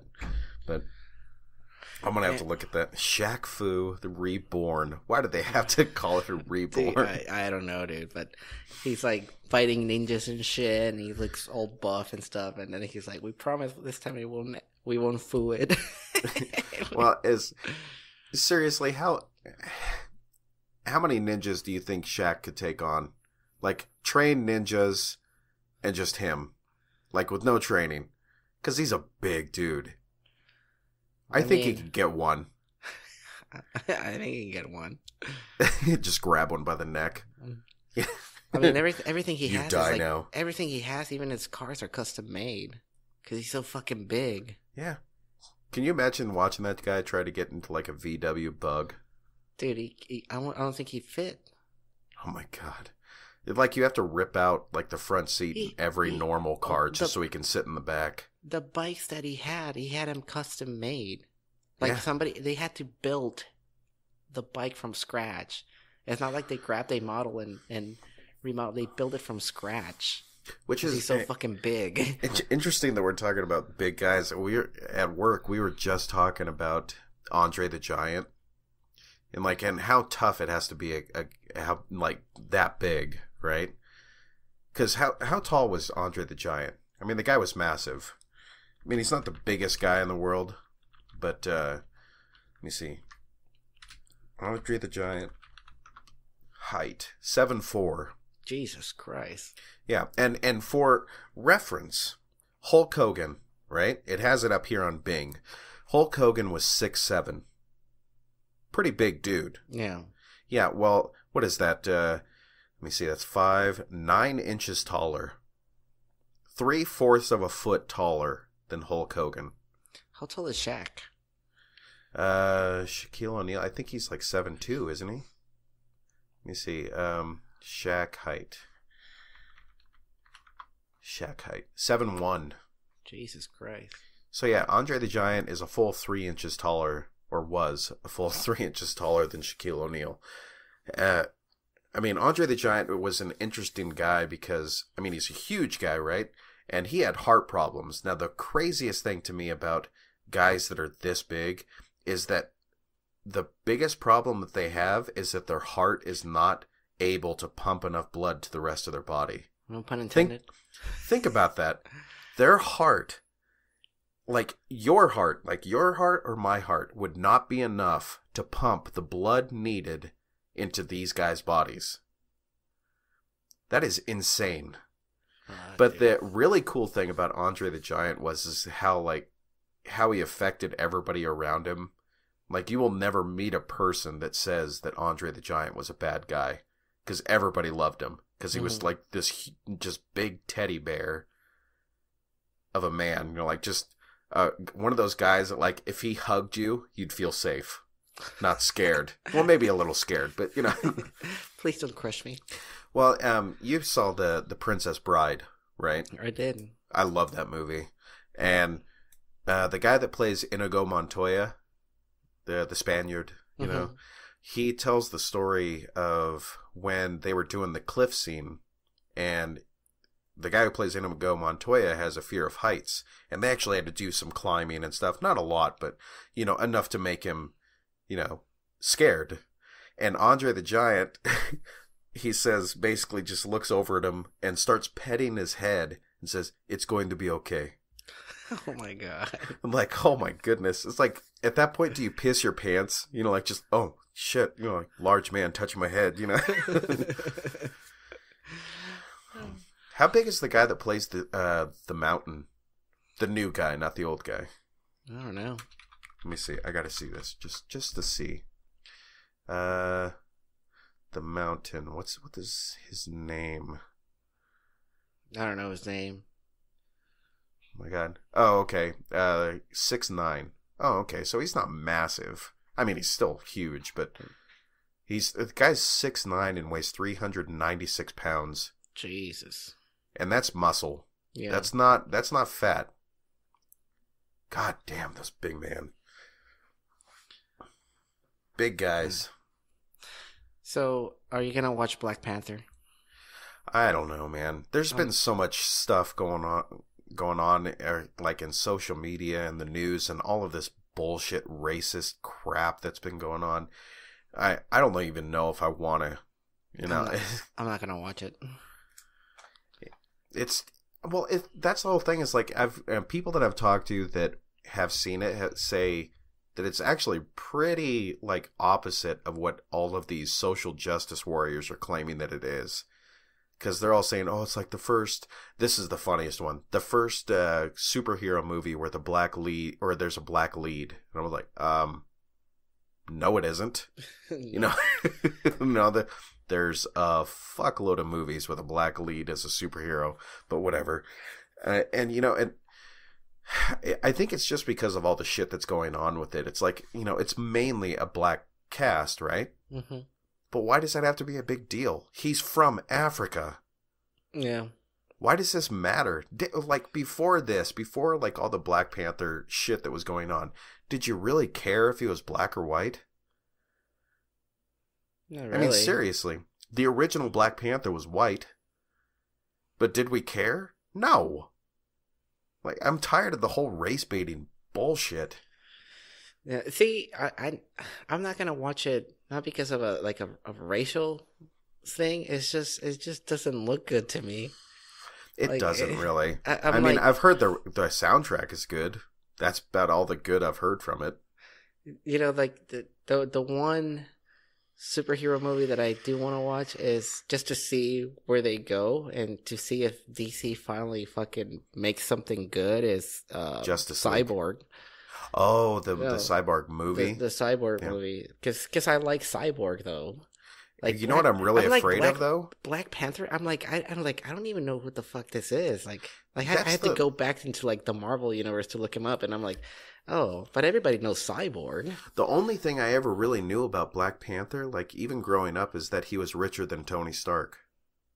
Just because he was the king of that area, right? Like he had a fuckload of money. Dude, like I said, I didn't know who the fuck Black Panther was. That was all I knew about him. Like he wasn't even like a main character in any of the comics that I was reading. And if like I've said before, it just feels to me like they're trying, like, I'm not saying the movie is trying to do this. I feel like the media is pushing the whole black thing way too much. It's like, dude, like, why can't you just let it be a movie? Yeah. I don't know. But whatever. I have no interest in watching it. Like I said, I want to watch Cyborg, but dude, they're gonna fuck it up too. Like fucking DC. I have the same fear for that movie. DC cannot make live action movies. They can. Did you watch Justice League? They can make no, not yet. They can make animation movies. Those are fucking badass. Yeah, their animation is amazing. I think they should stick with that. Yeah. But I haven't watched Justice League yet, so I'm not going to bag on it. I do have a copy of it, a legitimate copy. But I haven't seen it. I'm going to watch it. I haven't even seen Wonder Woman. That was actually a really good movie. That was not a bad movie. That was actually an enjoyable movie, and it played to the truth of the comics. It used everything from the comics. I can remember. I think in my entire life I've probably read about like maybe maximum like 5 Wonder Woman comics. And that was basically because I'm a boy, you know. It just didn't interest me as much as Batman, Superman, all that stuff. But from the things that I've read, like they put it in the movie, and it was good. Okay. You know, so it was not a bad movie. And Gal Gadot, I mean, she's a really good actress. She's fucking hot, dude. I don't really find her that great looking. Dude, I find her... apparently everybody does. Super attractive. I find her super attractive. I know she's Jewish. That's about all I know. Oh, she was in that one movie, the comedy. But have you ever seen... What's the male character that she does the movie with? What's his name? He's kind of famous. Fucking Pretty Boy. What's his fucking name? Pretty Boy? Yeah, like the soldier, the one that she falls in love with during that. Oh, the guy that plays Captain Kirk, Chris Pine. Chris Pine. Have you ever seen videos of them like when they do like their presentations and all that stuff, like Comic-Con and all that shit? Dude, it looks like she has the hots for him. Really? Like he'll like look at her and like wink or whatever, like blow a kiss, and she'll just like fucking blush. She'll just go like. He probably does it on purpose too, she just goes into this mode like a fucking squirrel girl, like, you know. Well, it's just recently she became a one of the highest paid actresses and one of the most well known actresses. Dude, it's funny. So it's probably legitimate. It's funny to see, like, and it's just like the guy's just like winking at her, and she's just like like she just melts. I forget who it was. She's so adorable, though. Yeah, I forget who the actor was. Or I'm sorry, the actress was. She had like, oh my God, what the hell was her name? Oh, Zoe Deschanel. Right? Like she, I don't know what she was in. Basically, before Elf. God, no. Before that, 500 Days of Summer. Yes, like I don't know a whole lot of her work before that. You know, The Yes Man. there was that. Yeah, I guess so. Okay, so like before that, like she was basically like kind of like an unknown, right? Not completely, but she had done some things. It was during that time that she met. Yeah. It was during that time that she actually got to meet, and I think it's on video and probably on YouTube, she actually gets to meet Brad Pitt. No. And you know Brad Pitt. I mean, I would fuck Brad Pitt. Especially like younger Brad Pitt, right? Yeah. Just a really good looking guy. It's not fair. Like Meet Joe Black, Brad Pitt. That's ridiculous good looking for a dude. I mean, that's not fair to all men, Brad. You can't do that. Yeah, I know, dude. It's like that's like Titanic, Leonardo DiCaprio. Yeah. It's just not cool, man. A 16th of your handsomeness. Just pass it all. Yeah. Well, Zoe Deschanel got to meet. I think it was at like some red carpet event. She was doing her thing, talking to reporters, and Brad Pitt walks by, and you see her look over, and she sees him, and she just looks back at the camera like all wide-eyed, like, oh my God. And she's like, I'm sorry, what was the question? And they're like, are you okay? And she's like, yes, I just have this really weird thing for Brad Pitt, and he just walked by, and then you can actually see her start crying. Like, she's just some like little high school girl. And I think it's just hilarious to see like actors and actresses who, you know, like, it's not like they all meet together every weekend, you know, and they all know each other. You know, it's probably the same thing for like, you know, like a Seth Rogen where he first gets into movies and he gets to meet, you know, some, you know, high paid actor who's been in the business for a long time, like Tom Hanks or something. It's probably the same thing, you know, like you still get awestruck at meeting these people. Yeah. You know, so. Yeah, that, I mean, that, I think if I see, you know, my hero like Stallone, fucking Arnold, dude. Can you imagine meeting Arnold? Oh my God. Oh, dude. I shit my pants. I know I'd be that asshole that would say some stupid line that he said, like, you know, Dylan, you know, like try to grab his arm, you know, like in Predator. But, yeah, fucking meeting Arnold Schwarzenegger. I can't even. I mean, the memories that guy has given me. I mean, I met Tybo once. Oh, really? Yeah, I met him. He did a tour, like the USO tours, Afghanistan, Iraq, and all that stuff. Yeah. And he went up. It was really good. Because he was just like on center stage, chairs around him. Yeah. He was just doing. It was like a meetup, and he was just like talking about like motivation and stuff, and kind of like how grateful he was about servicemen and women. Dude, and he's just fucking Tybo. I mean, yeah, and he was just a chill guy, you know. Well, you know, you and I grew up in, you know, California and Mexico and all that stuff. You know, we've been in the southern part of the states, and you and I have seen actors and actresses every now and then, right?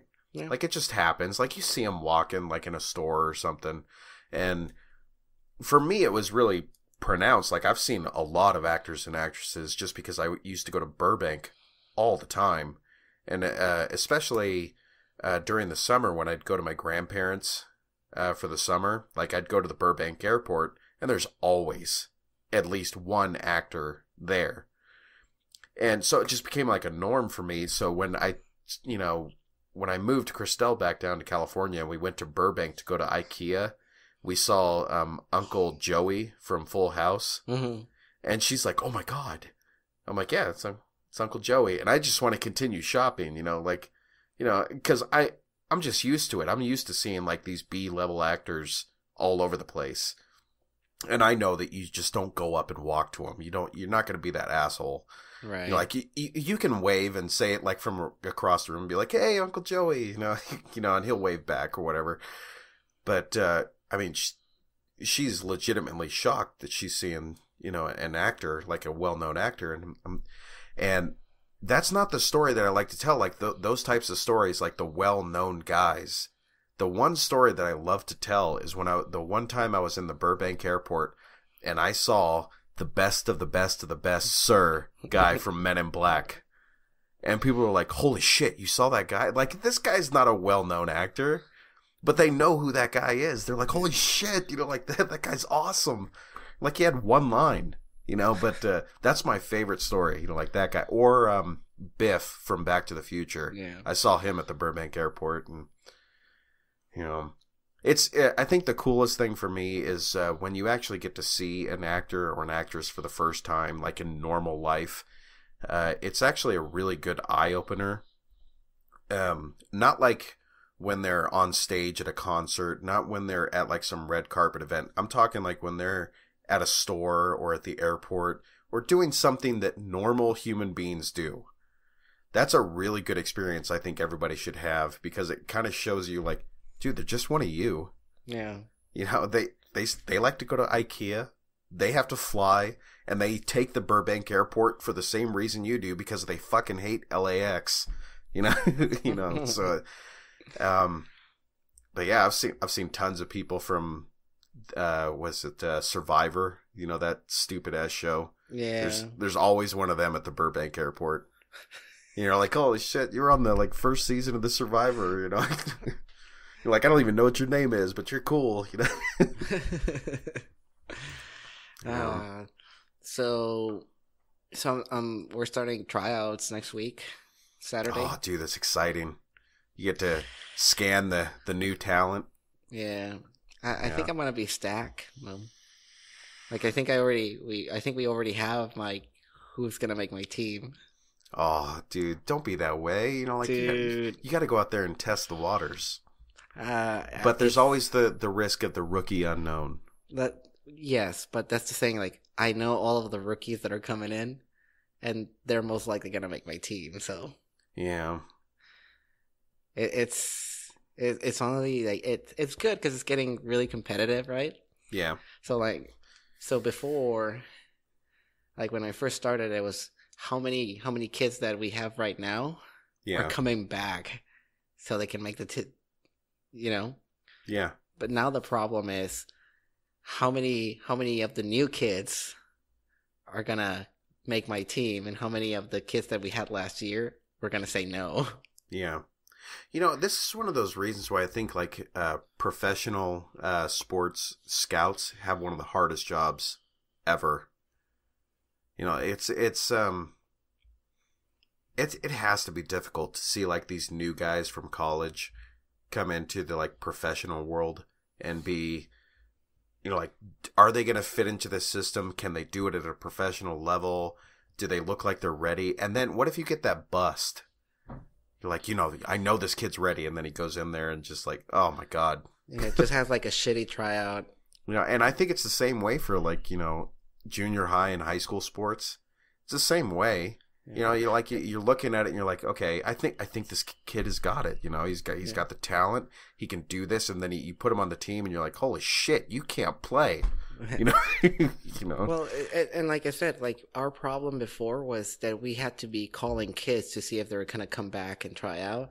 Yeah. Now the problem that we have is we have way too many kids coming to try out. That's a good problem to have. It's a great problem to have, and like I said, our varsity team, dude, we only got rid of 2 seniors. Oh, so you're still pretty stacked. So we're pretty junior heavy. That's good.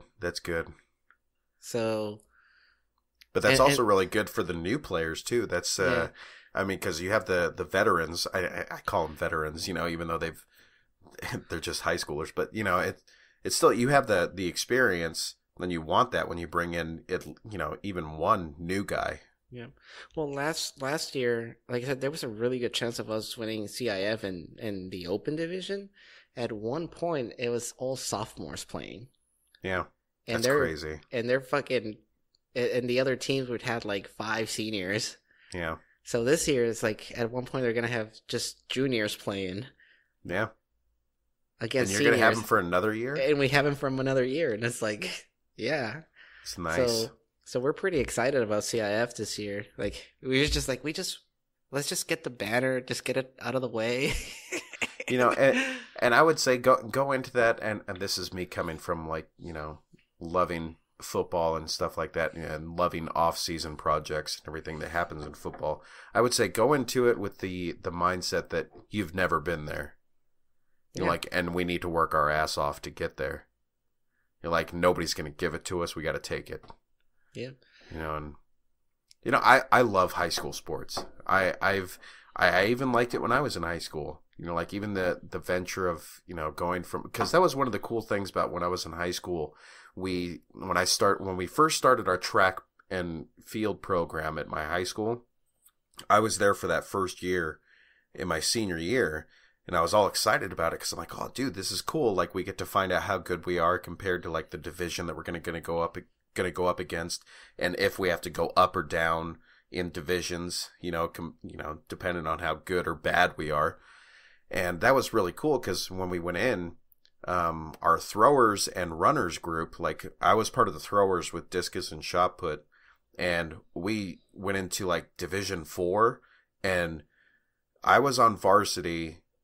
And we just obliterated those poor kids. Like, I don't know what they were training them on, but when I was throwing discus, like I threw, and I wasn't even that good. Like I threw like 30 feet past their top thrower in this one school. I'm like, okay, this is fucking ridiculous.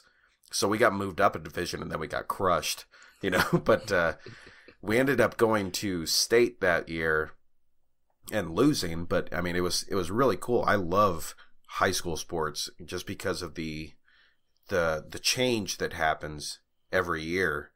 Like you get to see all this new stuff, and like if you're a fan of the school because your kids went to school there or you went to school there, I think that's really exciting. Like it's a lot like college, where you get to see that change and stuff, and you get to see the prospects of kids. Like maybe they're not going to use this in college, but they could. They could do something to gain like a small scholarship or something, and or give them some type of team building experience, and you can teach them stuff. That's the cool thing about being a coach in high school, I think, is you get to mold minds. Yeah. My favorites are the parents. I love the parents. Parents are great. Some of them just fucking they get into those games like. Oh yeah. They act like it's a fucking Super Bowl, man. And I know I'm going to be that way with my kids. Like, I keep on telling Christelle, like, I just want, it doesn't even have to be football. I just want my kids to be in a sport. Like, just one of them. Yeah. So that I can go to those events and be like that crazy-ass parent up in the stands, like, rip his fucking head off! And like, oh my God, Lonnie, what the hell is wrong with you? But I just want to be that guy. I want to be the parent that supports his kid. Like, even if my kid is part of band, I'm going to support him, and I'm going to, go to those events. And I'm really excited about it. That is one of the one things I've always wanted ever since I had my first kid, is just to be the crazy parent that's super involved, but not too involved. Not like getting into the coach's face. That's his decision. But, And and most of the parents that we have, like, we have that initial talk, like, hey, give us at least 24 hours before you start coming.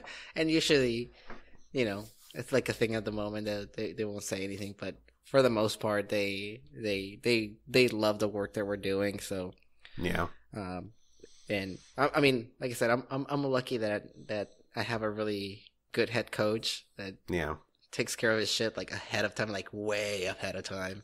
Well, you have a head coach that cares. That's a big advantage. And so that makes my job a lot easier because I just have to focus on coaching, and that's it. Like every now and then, like we'll do some stuff, but. Now, what type of school are you doing this with? Like, you're doing it with a public high school, right? Yes. Okay, so and that's one of the things that I think is really rare is that public high schools don't typically have the same type of motivation or commitment from their coaching staff Or as say like or funding, that's for sure, that private schools have.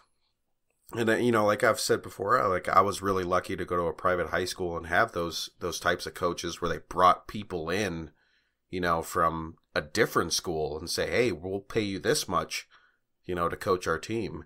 The private school or public schools don't have that kind of thing. They just have the volunteers. Right. And we did that one year when we paid a college coach to come in, like a well-known college coach. And to be honest, like he went in, like I think it was like two or three times. Yeah. And in those 3-hour lessons, I guess, it's 1 hour each. Dude, he made more money than I did on the 3 months that I was there. I was just what did he do though? I was just like, damn. He did a lot of like work with the setters, but I don't know. In 3 classes, you're not going to see like that much improvement. I don't think. Yeah. I think if we were going to go that route, we needed him at least like a week. Yeah. Well, this is I like to associate like what you do, like with football, just a little bit every now and then. But the interesting thing to me is like if you watch football, any type of football, even college football, the team that you see in week 1 and week 2 is not the team you're going to see at the end of the season. No, and it's every year, even if there's the same players, because there's a process that has to happen during that season for every sport. Like it doesn't matter if it's football, volleyball, baseball, soccer, whatever it is. There's differences that happen every year, and it has to be because I'm pretty sure like it's probably because like if you're not looking at professional sports, it's more of like with college, teams change up according to what they saw the previous year, right? Correct. So like, okay, you as a volleyball coach, you're going to go in, and if you go up against the school that you saw last year, maybe once or twice, depending on your division, you're going to be like, okay, last year they did this to us. Like, we're not going to let that happen again. Like we're gonna train for this, and then you go in, say, into a game, and that all really depends on whether they've changed their style according to what you did. Right.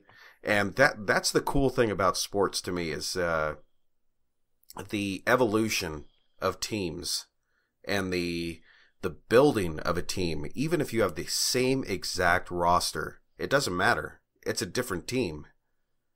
And you can get excited about, like you say, like, returning sophomores coming in as juniors, and, it's still going to be a different team. Yep.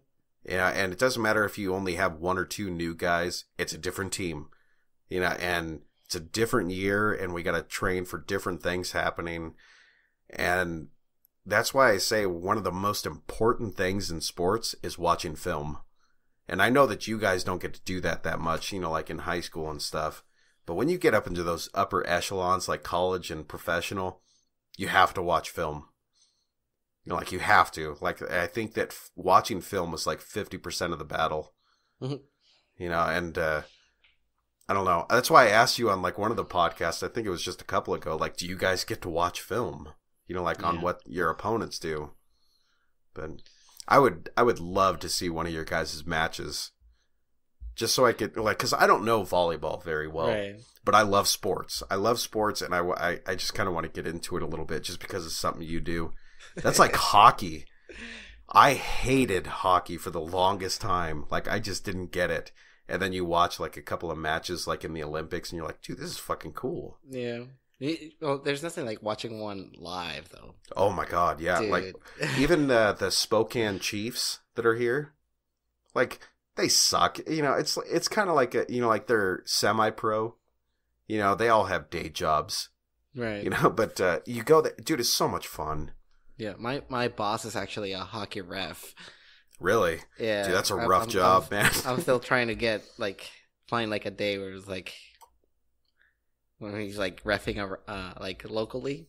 Yeah. So I can go watch a game. I think it does. I'd love to get a ref on the podcast as a guest. It'd be like, what's the craziest shit you've seen? You know, like, what's the toughest call you've had to make? You know, you got to feel bad for like refs and things like the World Series when there's like a questionable call. Yeah. You know, like the umpire has to make like some weird call. You know, it's like, oh man, because you know he's sitting there. It's like we all think he's being a prick because he called, you know, the guy safe instead of out. You know, like when reality, like he's sitting there in his own mind going, oh my God, like it looked to me like he was safe, but I know they're going to fucking kill me if I call him out, you know? You know, I don't think I could ref. Even in high school, man, it's just, ooh. See, the beauty about like reffing volleyball is that there's really no, it's pretty cut and dry. Yeah, like if you can argue all you want, you can get the ref that is just like ignores you and whistles, and you gotta game continues, and you're just like, what the fuck? Have you gotten to that moment where you're just the pissed off coach on the sideline? Yes. Did you have to bring it back and be like, I will? oh, yes, okay. I will admit that. Where I'm just like, wait a second, and you're just like, this, and this, and then he just went, and I'm like, I guess it was this, and that. Well, there was, you know, oh God, what's his name? He was the football coach from the 80s, the Bears coach. Oh my God, I can't believe I forgot his name. Is it Dick? Oh my gosh. Anyway, I'll think of it here in a second. He said when you're a coach and you're trying to argue with the refs, because what you're trying to do, he goes, it's a lot more involved than people think. Like, you're not trying to sway the ref's opinion of what just happened. You're trying to sway the ref's opinion on what will happen. Correct. So, because you know he's not going to change his mind. Especially on a play that just happened. Because that's his decision. It happened. He's not going to make himself look like an idiot by going back and going, you know what, I made a mistake. Coach is right. You know? Yeah. But what he's going to do is he's going to look for that incident again. So say like one of the players is doing something that maybe isn't right. Or maybe one of the spikes, like in your game, like maybe the way they did it, you know, like wasn't the way that the rule book says he's allowed to do it. You know, anything. I don't know volleyball, so you can attack me all you want. But something happens that's not supposed to happen. You're not trying to convince him of the moment. You're trying to convince him of what's going to happen in the next play. Correct. Unless it's the last point. Yeah. Yeah. Unless it's the last point and it's like, okay, asshole. You know? Yeah, it's. Yeah, I have a ref that I know, which, and it's kind of like a small world type thing, because when my uncle passed away, like in his memorial service, yeah, he shows up and he's talking to my family. He's like, I know that guy. He's a coach. And then I see him and I'm like, what are you doing here? And he's like, oh, I know Tommy from high school. We were in the wrestling team together, and sure enough, he brought a picture that I still have, and his name, and I'm like, holy shit, you know. And so this one time he makes a call, right, and it was the last point, and we happened to lose, and I was just like, dude, and he looks at me and he's like, hey man, I just want you to know that was an illegal move, but I felt so bad because it's a freshman team, and I'm not gonna call that on the last point. You're like, oh my God, you fucking asshole. and you know, but I got it. At least he acknowledged that it was, you know, an illegal move, but he was just like, I'm not gonna call that on a game like this, you know. Yeah. Like, I'm not gonna call that the winning point. And you know, I think I just found out the title for our podcast this week. What's that? Refs are people too. Refs are people too. Even though we're just talking about ref at the last segment. Yeah. Well, you know, people got to listen for the title, right? Yeah, I guess. But yeah, I don't know. I think it's funny. Like you've never lost your mind so much that you had to be thrown out, right? No. I'm not that coach. Okay, good. No, Because because those coaches piss me off. And I expect that from my kids as well. Like it's like hey, bring it back. you have to get that emotional state control. Like use it. Just don't done. Use it against him. It's like that's why I teach it. It's like well, and this is one of the things that like I haven't told you this, but I think I'll tell you now.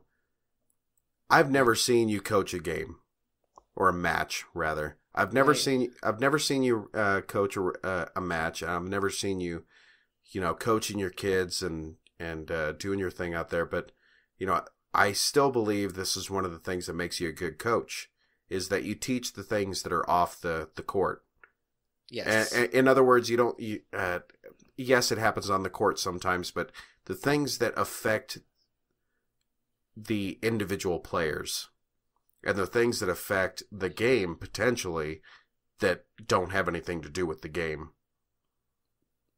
And this is one of the most important things about sports is that, one of the other reasons that I love sports, and I think sports is one of the best things you could ever get your kids into when they're going to school, is that it teaches so much about not just the sport itself and about teamwork, but about life. It's like sometimes shit's going to happen, and it's not fair. It is not fair. You got screwed.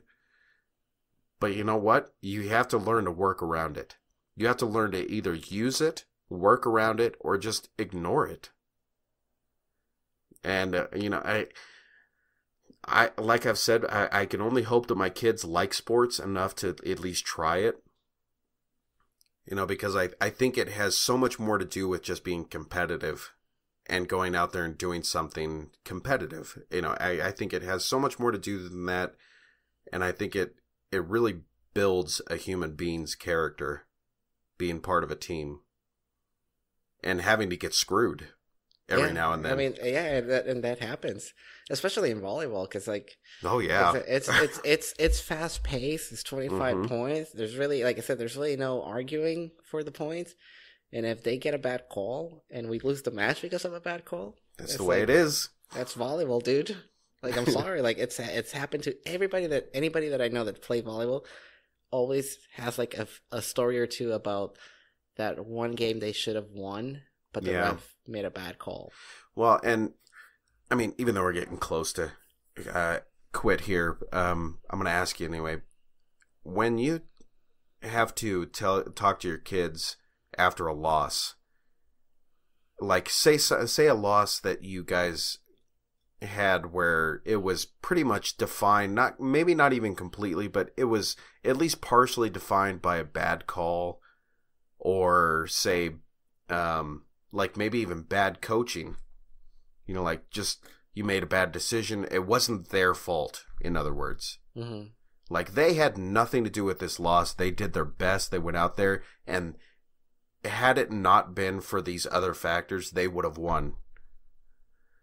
How do you talk to them? Seriously, like how do you say, you know what? You guys won that. That was on this, not you. I usually don't say that. I usually don't tell them. I don't patronize them. I guess because I see it like that. Like, in my eyes, you won that game. I don't say that. I always say. It will say something like this: "Hey, we didn't get beat. We got outscored." Yeah. And you know what? That seems like the better way. And there's a difference. There's a difference about being outscored and being beat. Like to me, like if somebody beat you, it means you didn't do your job. Yeah. When you get outscored, it's irrelevant whether it was because of a bad call or because the other team scored the last point or whatever. It's just we got outscored, so we got to work on scoring more points earlier in the game. And that's one of those points. But I don't tell him like I think you guys are the better team, or I think you guys. Yeah. Like I say today we got outscored. And I know people get sick and tired of hearing the Patriots. I understand that you hate them, but you know what? This is one of those things, and he's not the first one to say this, but Bill Belichick in last year's season, they released, after they won the Super Bowl against the Falcons, they released the 3 Games to Glory series that they release every time they win the Super Bowl. They release all this little audio and video that they had that you haven't seen before, right? Like about the sidelines and like what the coaches were telling the players, what the players were saying to each other and to the other team. You know, like, so it's a really cool, like, little set of videos that you get to watch, you know, about the stuff that you haven't seen yet before. And one of the things that Bill Belichick said in this one was, and he said this before in the 2014 season when they beat the Seahawks, was he goes up to the players when they're having a really rough time, like when the defense is having a really rough time stopping the opposing team's offense. Says, you know, you guys are just doing too much out there. Here's what you need to do. Just do your job. That's all I'm asking you to do. We went through all this stuff. We prepared for it. We prepared for it correctly. All you have to do is do your job, and we'll be fine. Win or lose, you did what you needed to do. That's it. So if we lose, you did what you could do. That's it. And you don't have to be worried about it anymore. It's going to suck to lose if we lose. But at the same time, if you lose, you know in your mind, years pass by, I did everything I could do, and they still whooped our ass. But there was nothing I could do about that. They were just the better team. Or, say like you got screwed by a call. I did everything I could do. You know, the ref made a bad decision. Oh well. You know, and it's one of the most important things to me that I think comes to coaching is that you don't, like you say, patronize your players and say, you guys are better no matter what. No. That's like telling your kid you can have a trophy for showing up. Right? I mean, isn't it? Like I said, that's the way I see it. Like I'm not gonna sugarcoat it. If we played like crap, I would tell them like, guys, we played like crap today, and that's a reflection on the today's result. So. Yeah, and that's why I think it would probably be a really hard job to be the Browns coach. You know, and I'm not trying to be a dick, but they just went through a 0-16 season. They had a rough one. You know, and you can call it a perfect season, you know, but it's. I mean, think about being the coach. I mean, all jokes aside and stuff, think about being the coach for that. It's like you have professional players going up against other professional teams. What do you say to your team when you know you're probably going to lose every week? Right. It's like, you know what? You don't tell them about how management or ownership is screwing your team. You don't tell them about or talk to them about all these things that are keeping this team from winning. No. You tell them, you know what? That's the way it is. It's like you guys went out there and you did your best. You did everything that you could to win and you got beat. You should be proud of that, even though it sucks. Yeah. Well, and I don't know if I told you this, but my first year coaching volleyball, there was actually a girls team. Yeah. And we didn't win a single game. In all the tournaments that we went, we won a set. Oh, God. Dude, but when we won that set, these girls celebrated like they've won the fucking Super Bowl. And you remember that, don't you? And that's the only one that we focus on, that one victory. And you know what? I think that's a good note. I think that's a good note that we should be ending the podcast with, is that, you know, when you see teams, when you see, like, if you go back in history and see battles that have been won or lost, when you see victories that were made even in the smallest accounts, when the overall picture was that group or person lost, like, you see those little victories. That's what it's all about, man. Yeah. Especially being a coach. It's like you get to see those little victories or the little progress made in training, or practice or anything like that. Like this person learned how to do this type of spike, or this person learned how to throw this type of spiral, or do this type of handoff, or this guy did this type of pass that he wasn't able to do. Like those little things are what make everything worth it, right? Yep. I mean, you could lose 99 times out of 100, but that one time is the time that you're going to remember. Exactly. And like I said, I mean, of course, I didn't get hired next year, but but you know what? The kids remember it, and you remember it. But here's the thing, like, because when I moved to coach boys, I went to and I didn't know at the time, but it was actually the rival school. So Westvie's the rival school of the first school that I coached. All the girls that when they went to see the boys play, they saw me, and they like, or at least the ones that came back, right? Like, yeah. They made it to varsity and stuff, and they're like, it's like, I finally got this done, and it's all thanks to you, coach, and stuff. And I was like, even though you went to the rival school, they would still give me like a hard time, but dude, they were happier than shit. They loved me as their coach, even though we didn't really win any games. Yeah, but you know what? I mean, the best teachers that I've ever had, the best coaches that I've ever had, were those coaches that were really concerned about individual growth. Yeah. And that because individual growth progressed into that team growth, which progresses into what I believe is like life growth. Mm-hmm. And, it's, if you can't learn to work hard and succeed on your own, how the hell are you going to help other people? Yeah. Yeah, I mean. And I think that's why sports is one of the best things for a kid to get into. I know this turned into a really emotional and type, no, that's fine. But this is why we're here. And you know what? If people don't write in and ask questions, this is what we're gonna do. Exactly. We're gonna give you bullshit for an hour and a half, and then we're gonna talk about emotional things. Did I ever tell you my like this is one of the kids that I consider one of my greatest accomplishments? Let's hear it. So he was my assistant last year. So I don't know if I told you or if you remember that I told you that I actually have an assistant. yeah, you told me. So he was a varsity a kid from the previous year. Yeah.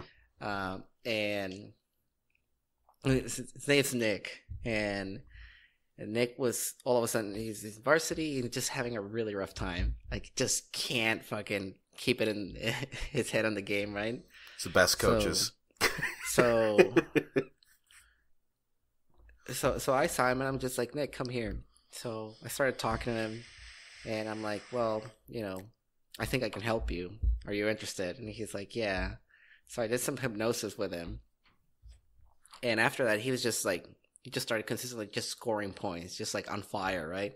Yeah. And the head coach, or the JV coach, who's now the head coach, like, even told me, he's like, you know what? Like, you've been having some really, really good games lately. And then he just looks over to me, and he's like, well, and I'm like, you're doing all the work, man. Like, it's your credit, right? But one of the things that I think helped him a lot, I taught him how to talk to a girl.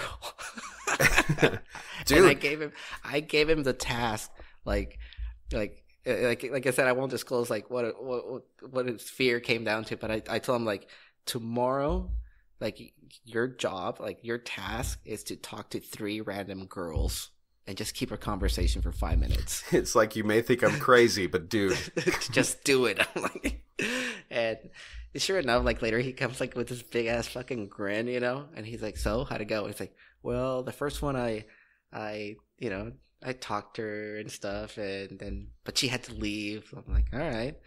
And then the second one, I talked to her, and like 20 minutes later, she had to leave. Like, hey, 20 minutes. And then the third one, he's like, yeah, the third one I talked to, and we spent like an hour or 2 hours, like something ridiculous, just like talking. He's like, I missed class. And he's like, ooh. I'm like, but that's good. And he's like, okay, so now take that and go play. It's just like, and I think at the time he didn't get it, but I was like, dude, if you can get over the fear of talking to a girl, like volleyball's nothing. If you can dodge a wrench, you can dodge a ball. And the girl that he talked to, for like the 2 hours or whatever, actually started going to the games. Oh, afterwards. sweet. Yeah. See? So. You see, this is why I say sports is life. Like I said, I don't have any guarantee. There wasn't any guarantees, right? Yeah. So I just told him like, but dude, it was like the things that we worked on. It was just like, I don't think he realized that it was happening until, like I said, until the JV coach was like, it's like, you know what? You've been having some really good games like lately, and then he's like, well, and I'm like, nope, salute you, brother. Yep. You know, I just. I don't know. I think that, like I've said before, you know, sports is such a good way to build that. The way I envision sports now is sports is our Shakespeare. How so? In the fact that, you know, like back in Victorian age, or, you know, at least when Shakespeare was writing plays and doing these things, it was not so much a caricature of life as it was, I would say, what's the word? Oh my gosh. I would say that Shakespeare back then was like what we wanted and needed life to be, right? Even the tragedies. Okay. So, like, even if you look at Romeo and Juliet, even if you look at Macbeth, those are things that you need to see and you need to learn. That life is not always going to be roses and rainbows and unicorns. Sometimes life is going to be really shit. But you have to take that and find the poetry in it. You have to take that and find out what your place in all of that is. Find out what your role in all of that is. And I think that's what sports does for people, even the people that are watching. Because a lot of people now, especially people that are in cities where, say, like they were rooting for a team that doesn't win. If you take a look at the Eagles team that just won the Super Bowl, a team that's never won the Super Bowl, that's their Shakespeare. They've gone to the playoffs so many times. They've gone and tried and never made it.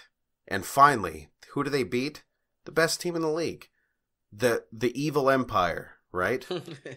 You know, and I think that's a beautiful story. That's something that sticks with you. You look at that, and for the players, for the fans, that's their Shakespeare. That's what you can go into as a fan, just like, you know, someone paying to go into the World's Theater to go watch one of Shakespeare's plays. It's the same thing. And you see what life has to hold for those who decide, you know what, I have a talent. I'm going to go in there. I'm going to work my best to win this. If I do, great. If I don't, I did my best. And at least I got there. Yeah. So I know it's sappy, you know, but you know, we got to have something. If we can't have Shakespeare, if we can't have, you know, Frost, if we can't have Hemingway, hey, at least we got sports. And on that note, we'll end this podcast, man. Yes, we That's will. Beautiful. And I'll go pee. All right, people, we will see you in 2 weeks, and hopefully we'll get some good guests on here for you, and I will try to find a way to get my buddy Curtis on here, my good old buddy from the good old days. And I still don't know if I'll be there. That's okay. We'll figure out something. Because, dude, like I'm telling you, like I have like 3 or 4 consecutive Saturdays that I'm working, and that's why we got to get guests. Yes. I got to have somebody to talk to. Yeah, you got to have somebody, but I'll try and make it. I'll keep us alive. All righty. All right, people. You have a good 2 weeks. Thanks for listening to the NBTLT podcast. You can find us on iTunes, Google Play, YouTube, or shoutengine.com. Write to us on our website at nbtltpodcast.com or send us an email at mail@nbtltpodcast.com. Our bumper music is provided by bensound.com, and you can find us on all social media. And hit the subscribe button on our YouTube channel.